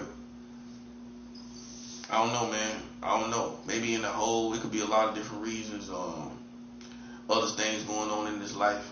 Whatever, you know what I'm saying? But I did reach out to him. You know what I'm saying? Like I always do. The last time he was locked up in prison, I reached out to him. You know what I'm saying? So, you know, I'm still actively talking to somebody in prison right now. You know, my cousin or whatever. You know what I'm saying? That kind of lets you know what type of person I am. You know what I'm saying? And what that tells you about me. You know what I'm saying? I'm still writing somebody in prison that done violent crimes. My cousin, man, shot somebody up and put him in a wheelchair. You know what I'm saying? Crippled the dude for life. You know what I'm saying? That's who I'm writing right now. You know, and I'm not saying that he already done did time for that already. You know what I'm saying? He done that. You know what I'm saying? So I'm not saying that in an incriminating way. You know what I'm saying? That's not incriminating at all, because he done time for it and everything. You know what I'm saying? So I don't dry snitch. I don't snitch. But once what, like I told you about what I've done. I told you the crimes I did. But what's done is done. And I know it ain't no way I ain't gonna ever incriminate nobody. I know how to talk without incriminating somebody. You know what I'm saying? For example, if you already, now if something was going on and it was on trial, I ain't gonna say nothing. You know what I'm saying? Because I already know that's under investigation. But if you already done the time for something, that's done with. Either way it go. You done the time for it, that's it. You know, so I'm just showing you the nature of people that I've involved myself with, and even from my family. You know what I mean? Yeah. And me and him did some couple felonies together. You know, my point is this, man. You know, take precaution. You know what I'm saying? When you corny and you think it's sweet. You know what I'm saying? And people is very much on point, more on point than you. About all of this stuff, and whatever got you tripping, you know what I'm saying, you need to stop doing that stuff. Where if it's drugs, maybe cigarettes, the chemicals in the cigarettes playing with your head or something. For real, maybe them chemicals in them cigarettes playing with your head, buddy. Because I do crimes sober. I don't have to be drunk. I don't gotta be high to do no crimes. I can be clean as a whistle, buddy, and do a crime. And then add God being on my side. You know what I'm saying? Add that to it. Add that to the equation. Add that to the foundation of my equation. God is on my side, bro. And I'm not playing no games. Listen, bro, you can't win. You can't win, buddy. And that's that. You know what I'm saying? That's that, man. I'm not trying to be friends with people. I'm trying to get retribution. I'm trying to get justice. You know, this is a matter of justice to me, because they lames. They ain't street people, so then I ain't gonna act like it's street people. I ain't gonna act like it's the streets if it's not the streets. Make sense? No. It ain't the streets. No, man, no. They tried to play it like it was the streets. I'm too smart for that. That's not the streets. Okay, so then I'm not gonna play it like it's the streets, like they wanna play it like it's the streets. So they can look like street dudes, and I'm not gonna let them look like street dudes. They not street dudes. So how we gonna play it is we gonna listen. It's a matter of justice against some bozos in this community. Just like these white folks. I ain't gonna act like white folks going back and forth with me is the streets. That ain't the streets. These crazy weirdo white people, and it's a matter of justice. We ain't gonna act like give them the pleasure of acting like they in the streets. They can be technically out there, but they not out there. They not really in the field, bruh. No. Yeah, and how we know? Because you don't have no principles. You don't know the principles. If you don't know the principles, I'm not trying to hear it. I'm not trying to hear it. You know, anybody can be a psycho. Anybody can be carrying weapons or crazy. Or, you know, I can show you pedophiles that's violent. You know what I'm saying? Or, you know, that's not what I am. You know, just some violently inclined person. You know, I use principles. I play chess. And if you're not a chess master, then like the people coming here stealing a toothbrush, I mean, I'm gonna make a fool out of you. When you could have stole the vitamins and the magnesium and got money for it, that's valuable. You almost can take that back to CVS. You almost can take it back. You almost can take it back without the receipt. I'm just saying, you know what I'm saying? I trip off people, man. But see, did I have anything to do with that? No, I did not. I ain't have nothing to do with that. They came in here and did goofy stuff, and on goofy time, I told you they ain't on demon time, they on clown time. I told you. Demon time would have took the vitamins and everything. The sweater, my Adidas sweater. That's an official Adidas sweater. Somebody buy that off for you for $5. It's just too official. It's too official. That's an Adidas sweater. I can get you, man. The right people will buy that off for you for $5. That's what I'm saying. I don't know, man. Some people, they ain't hustlers, man. You know what I'm saying? They definitely ain't hustlers, and they definitely ain't criminals. So then they not on demon time, they on clown time, bro. That's what I try to tell y'all, man. And that proves it right there. That proves it right there. They came into a room and got a toothbrush, bruh. A toothbrush out another man's mouth. That's like a pervert, man. Ain't no telling what they doing with my toothbrush either. Might be brushing their teeth with my toothbrush. Sick, man. Or whoever knows what else. Using it as a sex toy or something crazy. Might be using it as a sex toy or something like that. I'm serious. If they obsess over you and everything, think about it. And or using it for witchcraft. To curse you, to take something, the item to curse you. That's why the person tried to hand me back a card like I'm stupid, man. That's amateur witchcraft. Trying to curse me by handing me back the card and all of that. That's amateur stuff. That don't bother no prophet. You notice that? That level of witchcraft does not play with me. Not at all. Okay? So that's why I say they clowns. I don't just say it to insult somebody. I'm showing you how, man. You come into a room and you steal a toothbrush and you could have stole vitamins. What could I have done about it? It's too late now. It shows where your head is at. You can't come back from that. You come in a room and you steal a toothbrush instead of vitamins. Yo, man, listen. That's retarded, bro. That's straight retarded. I can show you other stuff they could have took, man. You know what I mean? That's retarded, bro. I know for sure that's what happened. How I know is I never take the pack in the bathroom. The plastic pack to put this toothbrush in. I always take it out the pack and then go in the bathroom with it. I ain't gonna take the whole pack. I'm gonna stand right here, take it out the pack, and go in the bathroom with it. Right? So the whole pack is gone. The pack would have been in there. If I did it. If I lost the toothbrush, the pack would still be in there. I'm just too sharp for that, man. That's amateur stuff. I'm not the type of person that lose a lot of stuff. Now, if I have some hole in my pants or something like that, that's a different story. But just to lose stuff, no, I don't. I keep stuff in designated spots too easily, too much. So I know what I do with all my stuff.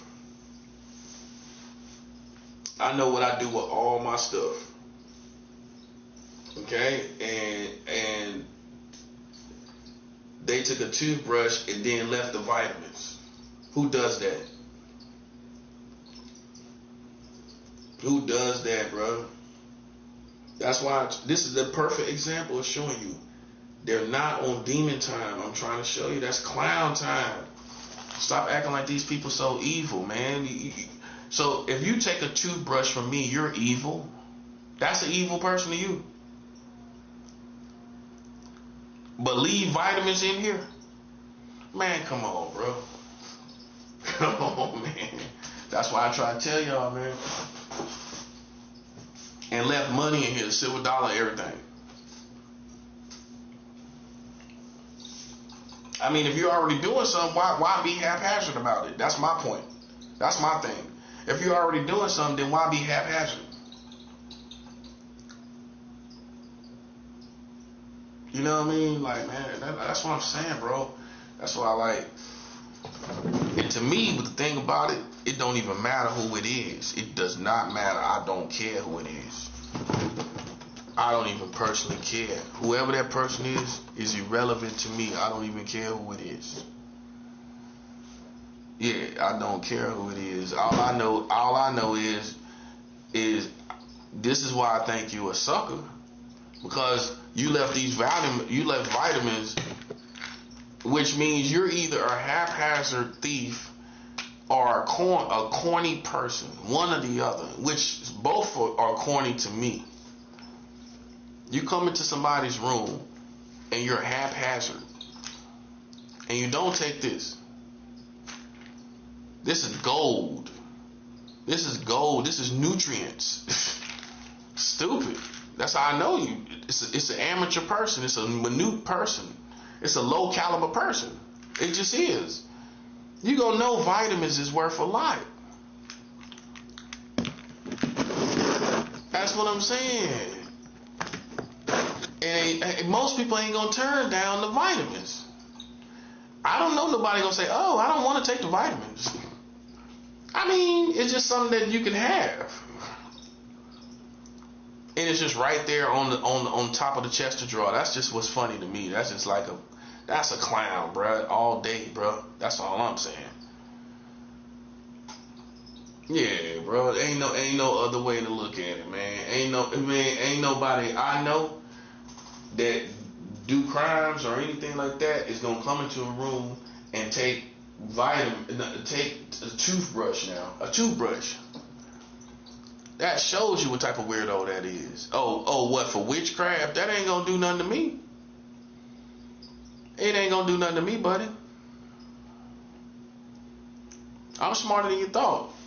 Putting the toothbrush on the altar, send it to the witch doctor or some witchcraft practitioner. It ain't gonna do nothing to me.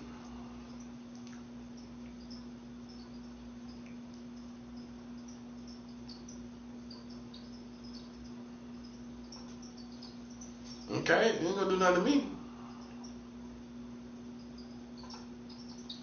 That's all I'm saying. That's why people expect me to get bent out of shape about it. That's the other thing. That's the main other thing. I ain't getting bent out of shape. I'm doing too good. I done sent $1 million. I done sent $1 million to another country, and you think I'm worried about a toothbrush? Show you how pathetic people are, bro. I can't. Is it my fault? Is it my fault, bro?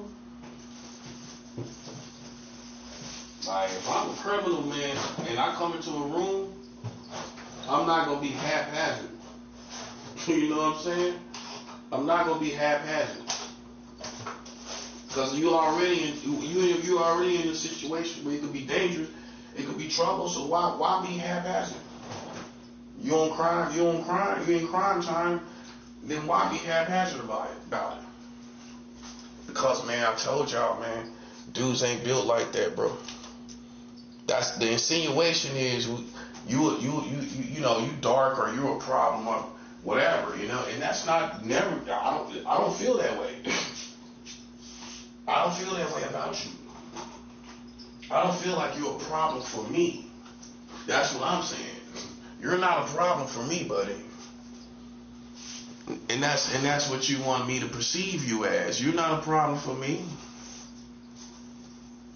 Yeah, that's what I'm saying. You come take a toothbrush from me and I go get one right back. See, they thought I'd be sitting around here with no toothbrush. Like I'm broke like that. And I got family that love me. I tell them I ain't got no toothbrush. I get enough for a toothbrush. I would have got that right back. That's stupid. A real toothbrush. I recovered instantly. I went right back out there. I had a little bit of money left on my cash assistance, EBT. I took that and a little change I had, and that was it. That's what did it.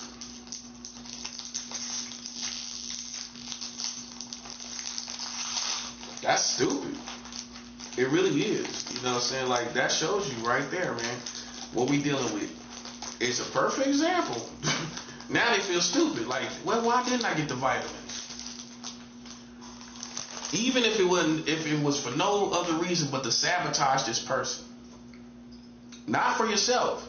Because you already want to be on demon time, right? Okay, so then you would have sabotaged the vitamins. You would have took the vitamins to sabotage me.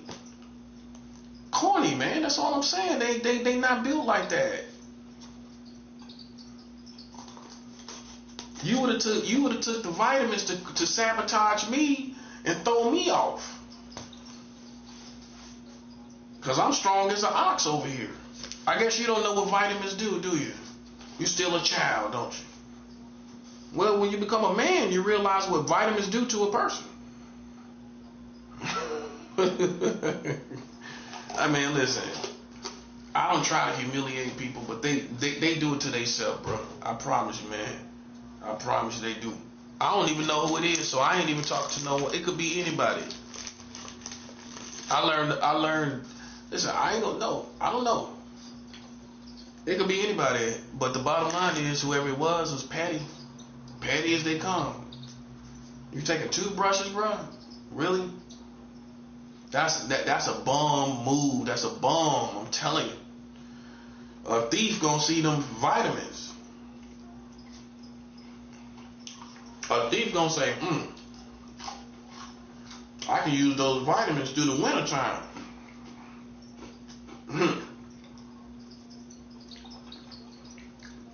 Think about it. A vitamin gonna say, a criminal gonna say, I can use them vitamins when I'm sick. Wintertime too? It's wintertime. I'm talking, we got 22 degrees out there. And you don't get vitamins. If it's not for yourself, people that sick around you and all that kind of stuff, it's wintertime. Man, listen, bro. That's what I'm saying. And you want me to respect people like that? You can't be serious. You can't be. You can't be serious, bro. It's not gonna happen. Ain't no love, ain't no respect.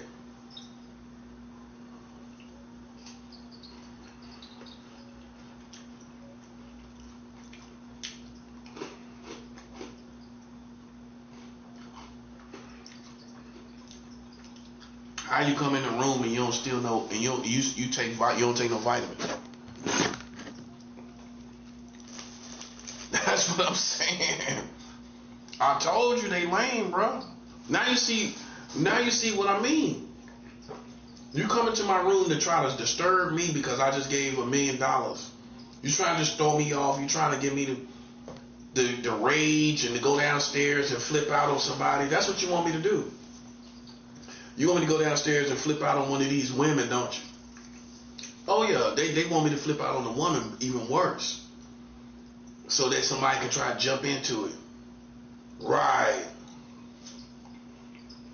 Think I'm stupid, man.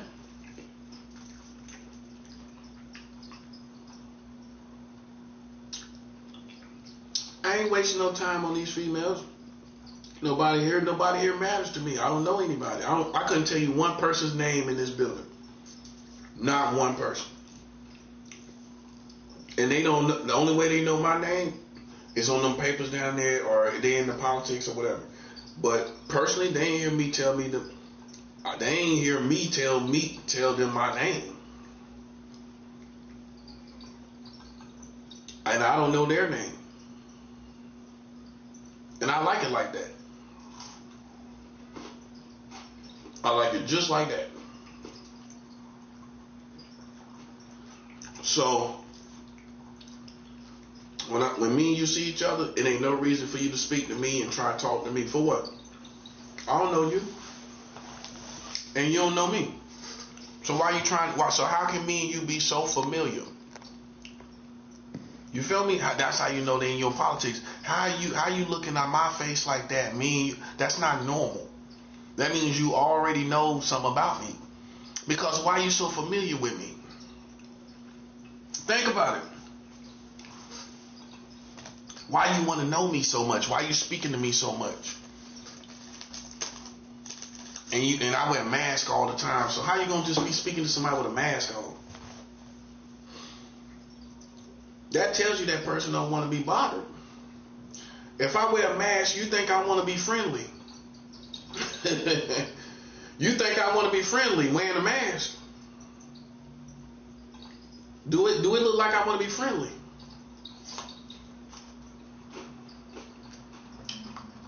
If I see a dude with a mask on all the time, I'm not trying to talk to that dude.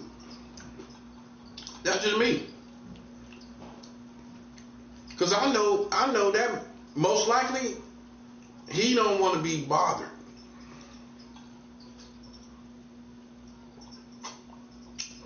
Or he's not in the mood to be bothered. One or the other. Combination of both. Either way it goes, I'm not bothering the dude with a mask on. No.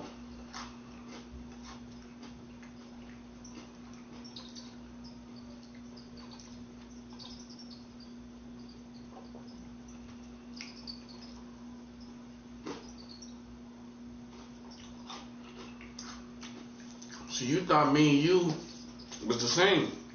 You on clown time, bro. I try to tell you. I don't care nothing about that mind reading stuff. I don't care about none of that. I've done crimes in my life. I know what clowns are. I know what I feel. It's clowns. And you played with the whole community, and now you done played yourself, and now everybody wants you dead. You don't think I know, do you? See, that's what make me spiritual. I know what you don't want me to know. You know what? You know what the truth is? The streets want you dead. Because they told you to stop long time ago. They told you to stop playing with me. Okay, so then when all this stuff went to hell, now you sitting around looking retarded. Now you're looking retarded.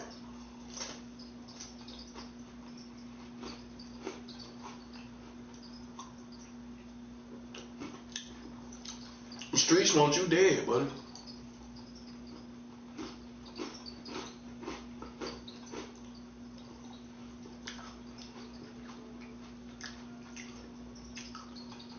I tried to tell you. You can't be mad at me. Because after all, I'm the person that's on the outside. I don't really know nothing, do it. Well, I was supposed to do it. Now imagine you coming to me acting like I'm the reason why this happened. Think about it, man. This person's been on the outside this whole time, and you know it. Okay, so how you gonna come to me acting like I'm the just off at face value on technicalities of the situation? How you gonna come to me about anything? How you gonna come to me about anything? Yeah, it ain't nothing. Nah, I ain't a sucker like you. Don't come over here. You done messed up the country. Don't come over here talking to me. Yeah, I don't got nothing to say. Luke, I'm sorry for you, buddy. Ow, oh.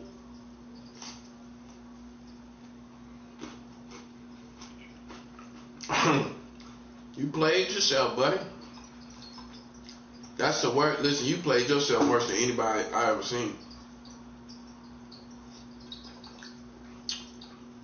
That's the world record for playing yourself right there, buddy. You got the world record for playing yourself. Hey, they got the world record for playing themselves, don't they?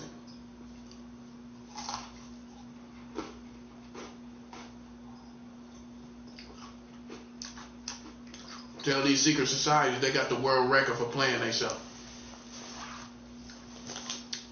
Heck yeah, you played yourself. Ain't no way around this. And talking about me ain't making it no better. That ain't gonna do nothing.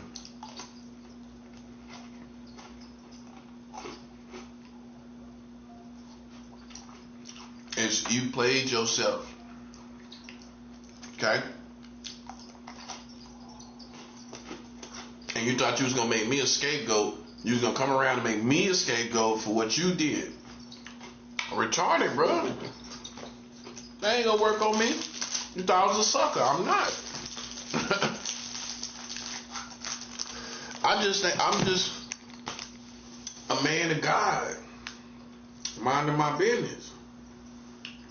You know what I'm saying? You listen to my brother, and he done ratted and put somebody in jail. That dude is a rat. It don't matter, man. Like, if you know you're gonna put somebody in jail, man, you gotta really think about that. That's a rat. Yes, it is. That's not a grown man to me. You could say that, but that's not what it's coming from. So if that's not where it's coming from, then we gonna call it what it is. You was a coward, scared your cousin was gonna shoot you with your own gun, so you called the police, scared that he was gonna come back and get you. I know him too well. I guarantee you that's what it was. I know him better than you. He was scared that my cousin Reggie was gonna come back and shoot him with his own gun when a criminal wouldn't double back after they done stole something. That's how you know he ain't no criminal. Because you don't think like a criminal. A criminal ain't gonna come back, do a crime, and come back in the same neighborhood, in the same time frame, right? In the same season and time. They ain't gonna come back around there. If not for any other reason, because of the police patrolling, looking for this person. That's why. That's what a criminal gonna think. A criminal's gonna think, I might get picked up over there. They might pick me up over there. A criminal ain't gonna double back where he done a crime at. No. I don't know no criminal who would do that.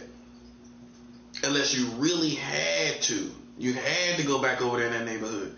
But if you don't gotta go back over there, you ain't gonna steal a gun from somebody and come back over that neighborhood. Because you might think the police are looking for you in that neighborhood. And it's easy to assume that. So, but he was scared. My brother was scared that my cousin was gonna come back over there and shoot him with his own gun. That's the reason why he snitched. I guarantee you that's what it is. I know him too. I know him well than you think. I know him more than you think you do. I guarantee you that's what it was. He was scared that he was gonna come back over there and shoot him with his gun. He was scared of that. It wasn't even about vendetta, getting back even. It wasn't that. He was scared. He ain't gonna tell you that though, but I know. I know him too well. He was scared he was gonna come back over there. I'm telling you, that's what it was. You know what I'm saying? So he just went ahead and snitched because just to get him off the streets. Remind you, he's armed with his gun. He's scared that he gonna come back over there while he's armed with his gun and do something to him with his own gun against him. That's what it was.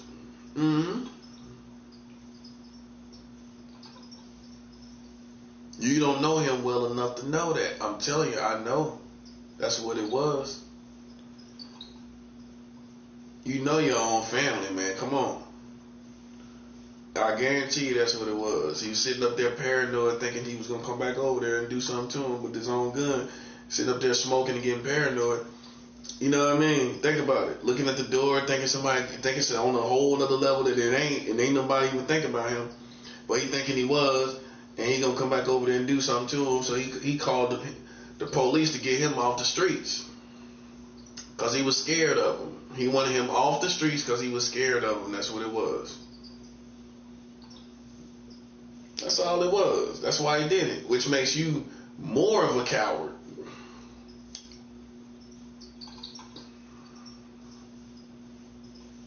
No, that's what it was. I guarantee you that's what it was, bro. But you know, y'all falling behind him, and you gotta take responsibility for that. You can't come playing around me, and it ain't nothing to play around me about. You came out here, you played in the field, you got played by my brother. Bottom line. He used you like ordering a pizza. He just used you, called you up basically, and used you like ordering a pizza against me because he was mad about his wife. That's what it was. It ain't got nothing to do with nothing else but that. Listen, man, I know stuff you don't know. You can't be so arrogant. You think you know what happened. I know what happened because I was there. I was there. Okay, I think I know what happened. Okay. Once I knew he was an enemy, I knew what it was, and I had somebody else to tell me what it was in the family that he thinking. Somebody said I had sex with his wife in the family now. So how it ain't about that? That's what it's about.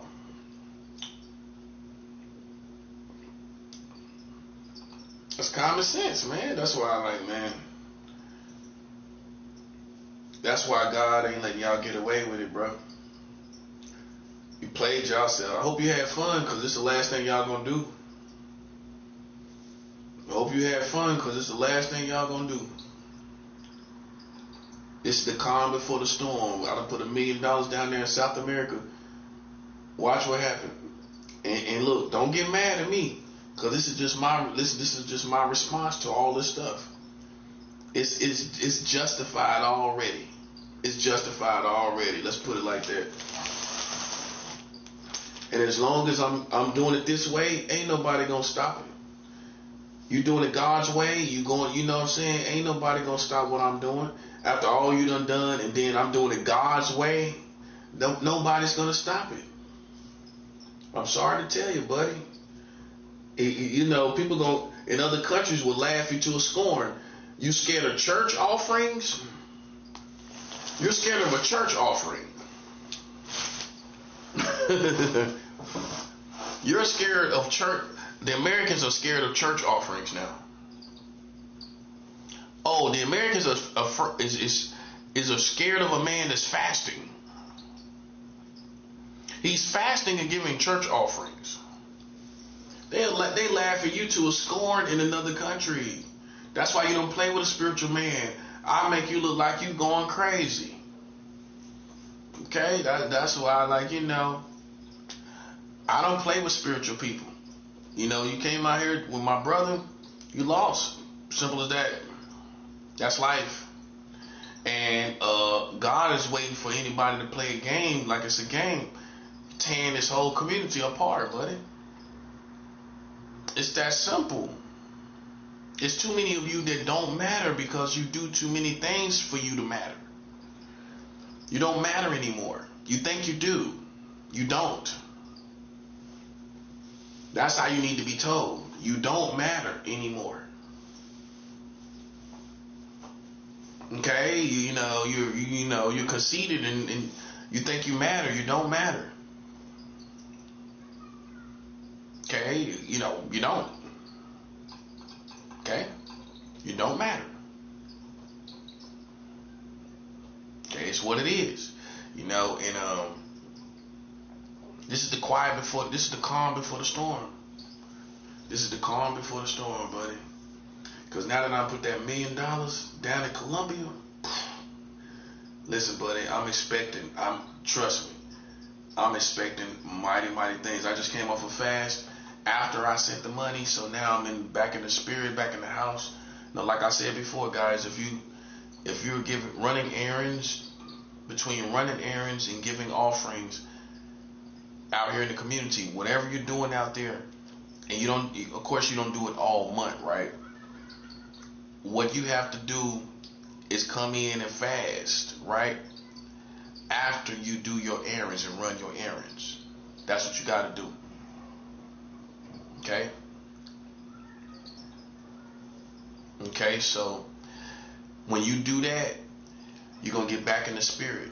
You're going to get back in the spirit because they ain't got no pressure on me because I don't care about what they talk about. I know if anybody jump off that clown stuff they doing, God's going to tear this whole community apart, and that's that. Okay, like I said, you talking to somebody that done felonies. I'm not a clown. You know what I'm saying? As soon as anybody jump the wrong way, it's over with. You're not built like that. You gonna die like a lame supposed to die. That's what's gonna happen to you. You're gonna die like a lame supposed to die. You ain't dying like no real nigga because you not a real nigga. You're gonna die like a lame supposed to die. And that's how it is. And basically that's what it's gonna be, because you ain't gonna be nothing but a lame in this situation. And eventually, with these wars popping off, you ain't gonna make it. It's just too much real stuff popping off, bro. You ain't gonna make it. I'm prayed up, I'm fasted up, I'm giving offerings. I'm blessed. I'm protected, well protected. You, on the other hand, you out here where the streets is just waiting for you to make the wrong mistakes. And you gonna make the wrong mistakes. You making the wrong mistake right now. I don't fear nobody out there. Listen, man. And rappers should understand where I'm coming from. They should understand where I'm coming from. Ain't no rappers, whether it be men, women, or whatever, children even, that install any fear in somebody like me. Cause I see them as just another player in the game. And if you ain't got rules and regulations, and they already know this, then we ain't got no conversation. If you can't show me no evidence of what I've done, I'm not trying to entertain no foolishness, because I know they out there playing games and trying to stick something on me psychologically, right? Then I already know that.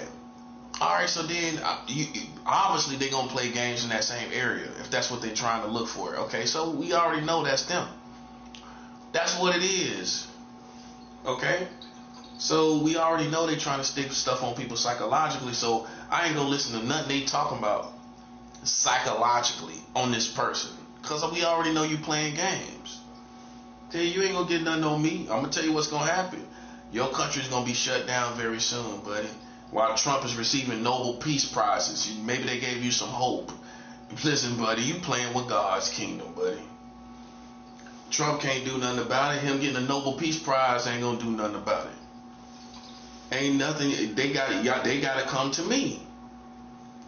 Like you go to these other countries and make peace with these other countries, you gotta come as the Americans and make peace with me. If you don't make peace with me, it's war.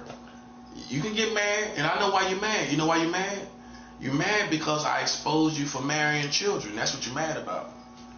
Oh yeah, that's what Trump and all them people mad about. That's what you're mad about, man. Listen, but this is the bottom line. You gotta come to me just like you come to them other people. All them people, them other countries and all them other people out there, you gotta come to me just like you gotta come to them. So you can play yourself and go try to act like you're doing God's work all around the country. Man, listen, God is not gonna be on your side. I put that on all my credibility. I put it on all my credibility as a prophet. God is not gonna be on America's side, buddy. I seen them do this too. I seen all the stuff they done too long. God ain't gonna be on your side. He's not. You playing yourself once again. Just like you played yourself taking my toothbrush and left vitamins in here.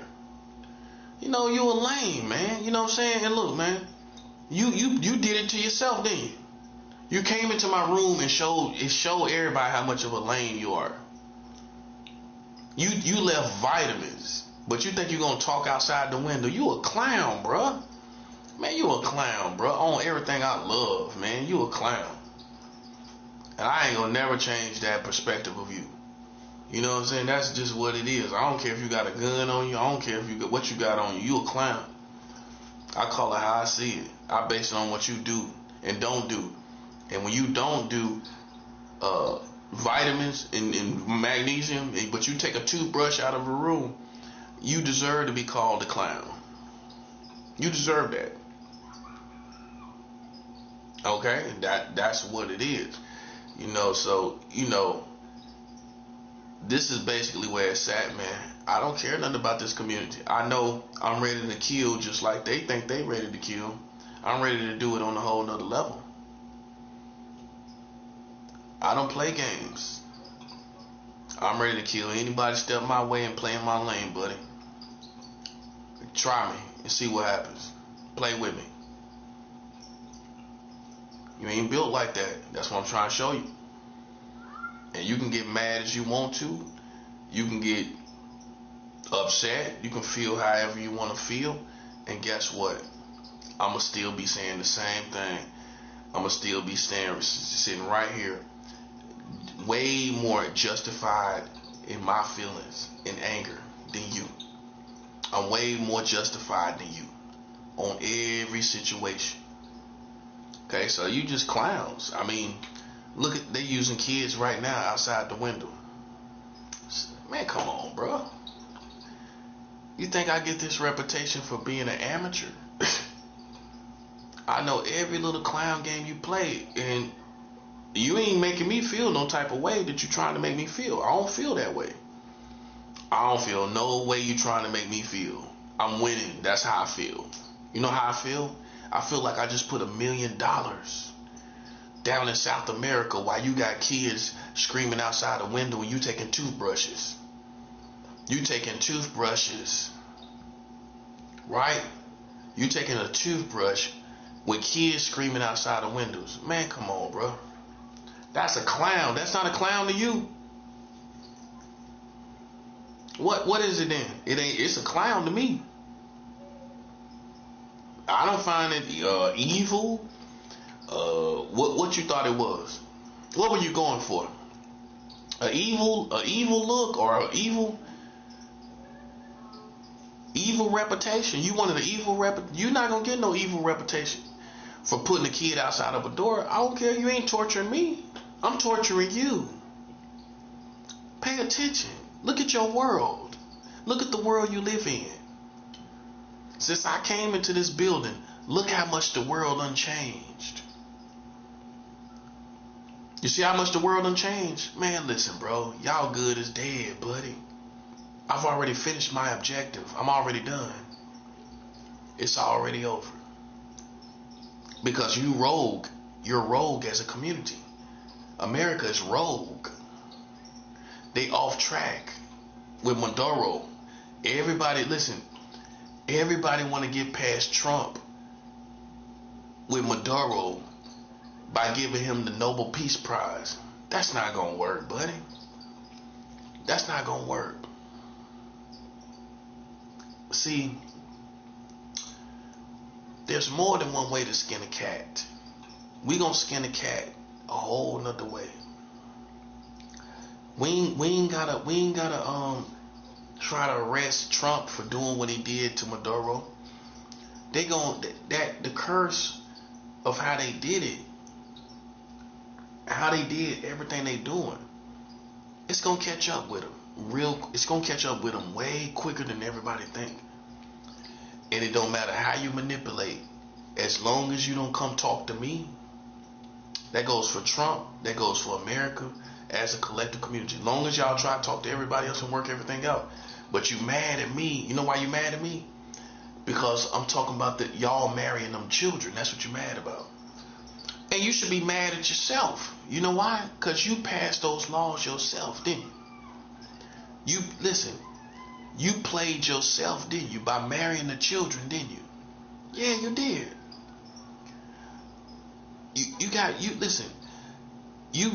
You married children and played yourself, right? Okay? And it's nobody to blame but yourself. It's nobody to blame. Okay? It's nobody to blame. You played yourself. You came out here. You thought you was going to play around my mind and play psychological games. This is the calm before the storm. We're going to mow down this whole community with spirituality. And I don't feel bad for what you're doing to me, because you ain't doing nothing to me. You think you're doing something to me? Using children against me, I don't feel bad about that. It ain't got nothing to do with me. I don't care about it. I don't have it on my conscience. I promise you, I ain't worried about it. I ain't trying to fit in. I don't care what you think.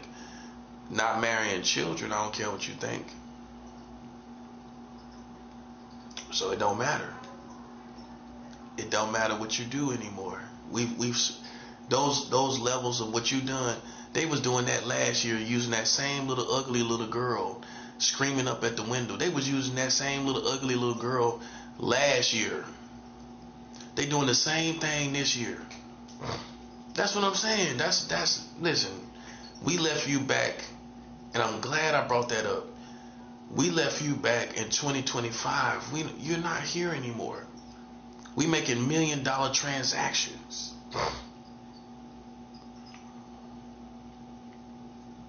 Okay?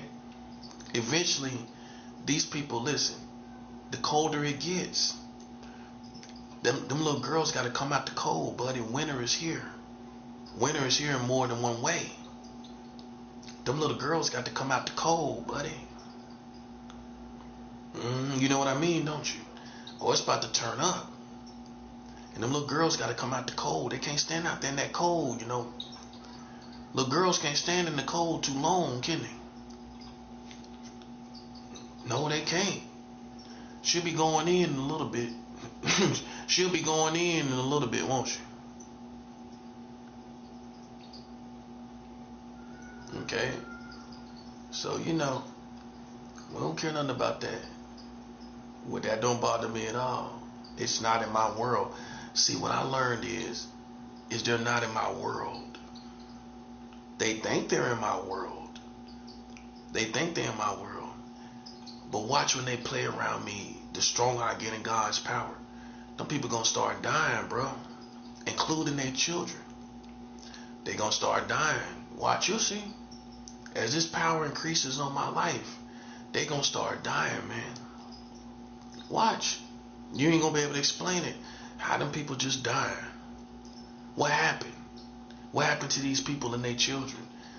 The same thing that happened to Pharaoh and his child. Right? The same thing that happened to Pharaoh and his child. Pharaoh's child died. His firstborn child died. You don't have any enemies. Children don't bother me. That's not my kryptonite. Oh, you thought children was my kryptonite? Well, I'm not Superman. Children don't bother me, buddy. You use them you weaponize children, and I just pointed out to you. That's what I know you're doing. And you don't want having sex with them and marrying the children. That's what we're looking at. So it just makes it more of a curse for you to play around me. That's not a challenge to me. It's the same stuff you was doing, literally using that same little dumb little girl last year. You was doing that same stuff. We don't care nothing about that, bro. I don't care nothing about that. Okay, we making $1 million transactions, and you using a little girl screaming up at the window. I don't care. Let somebody come my way. I'm sending them straight to hell. I'm sending them straight to hell, buddy. And that's that. That's what makes me good and comfortable, because I know you ain't gonna do nothing. You ain't gonna do nothing, right? Okay, so then I win. So I'm gonna be doing something. I'm doing something right now. I got $1 million going down to South America. And that's spirituality. $1 million in spirituality.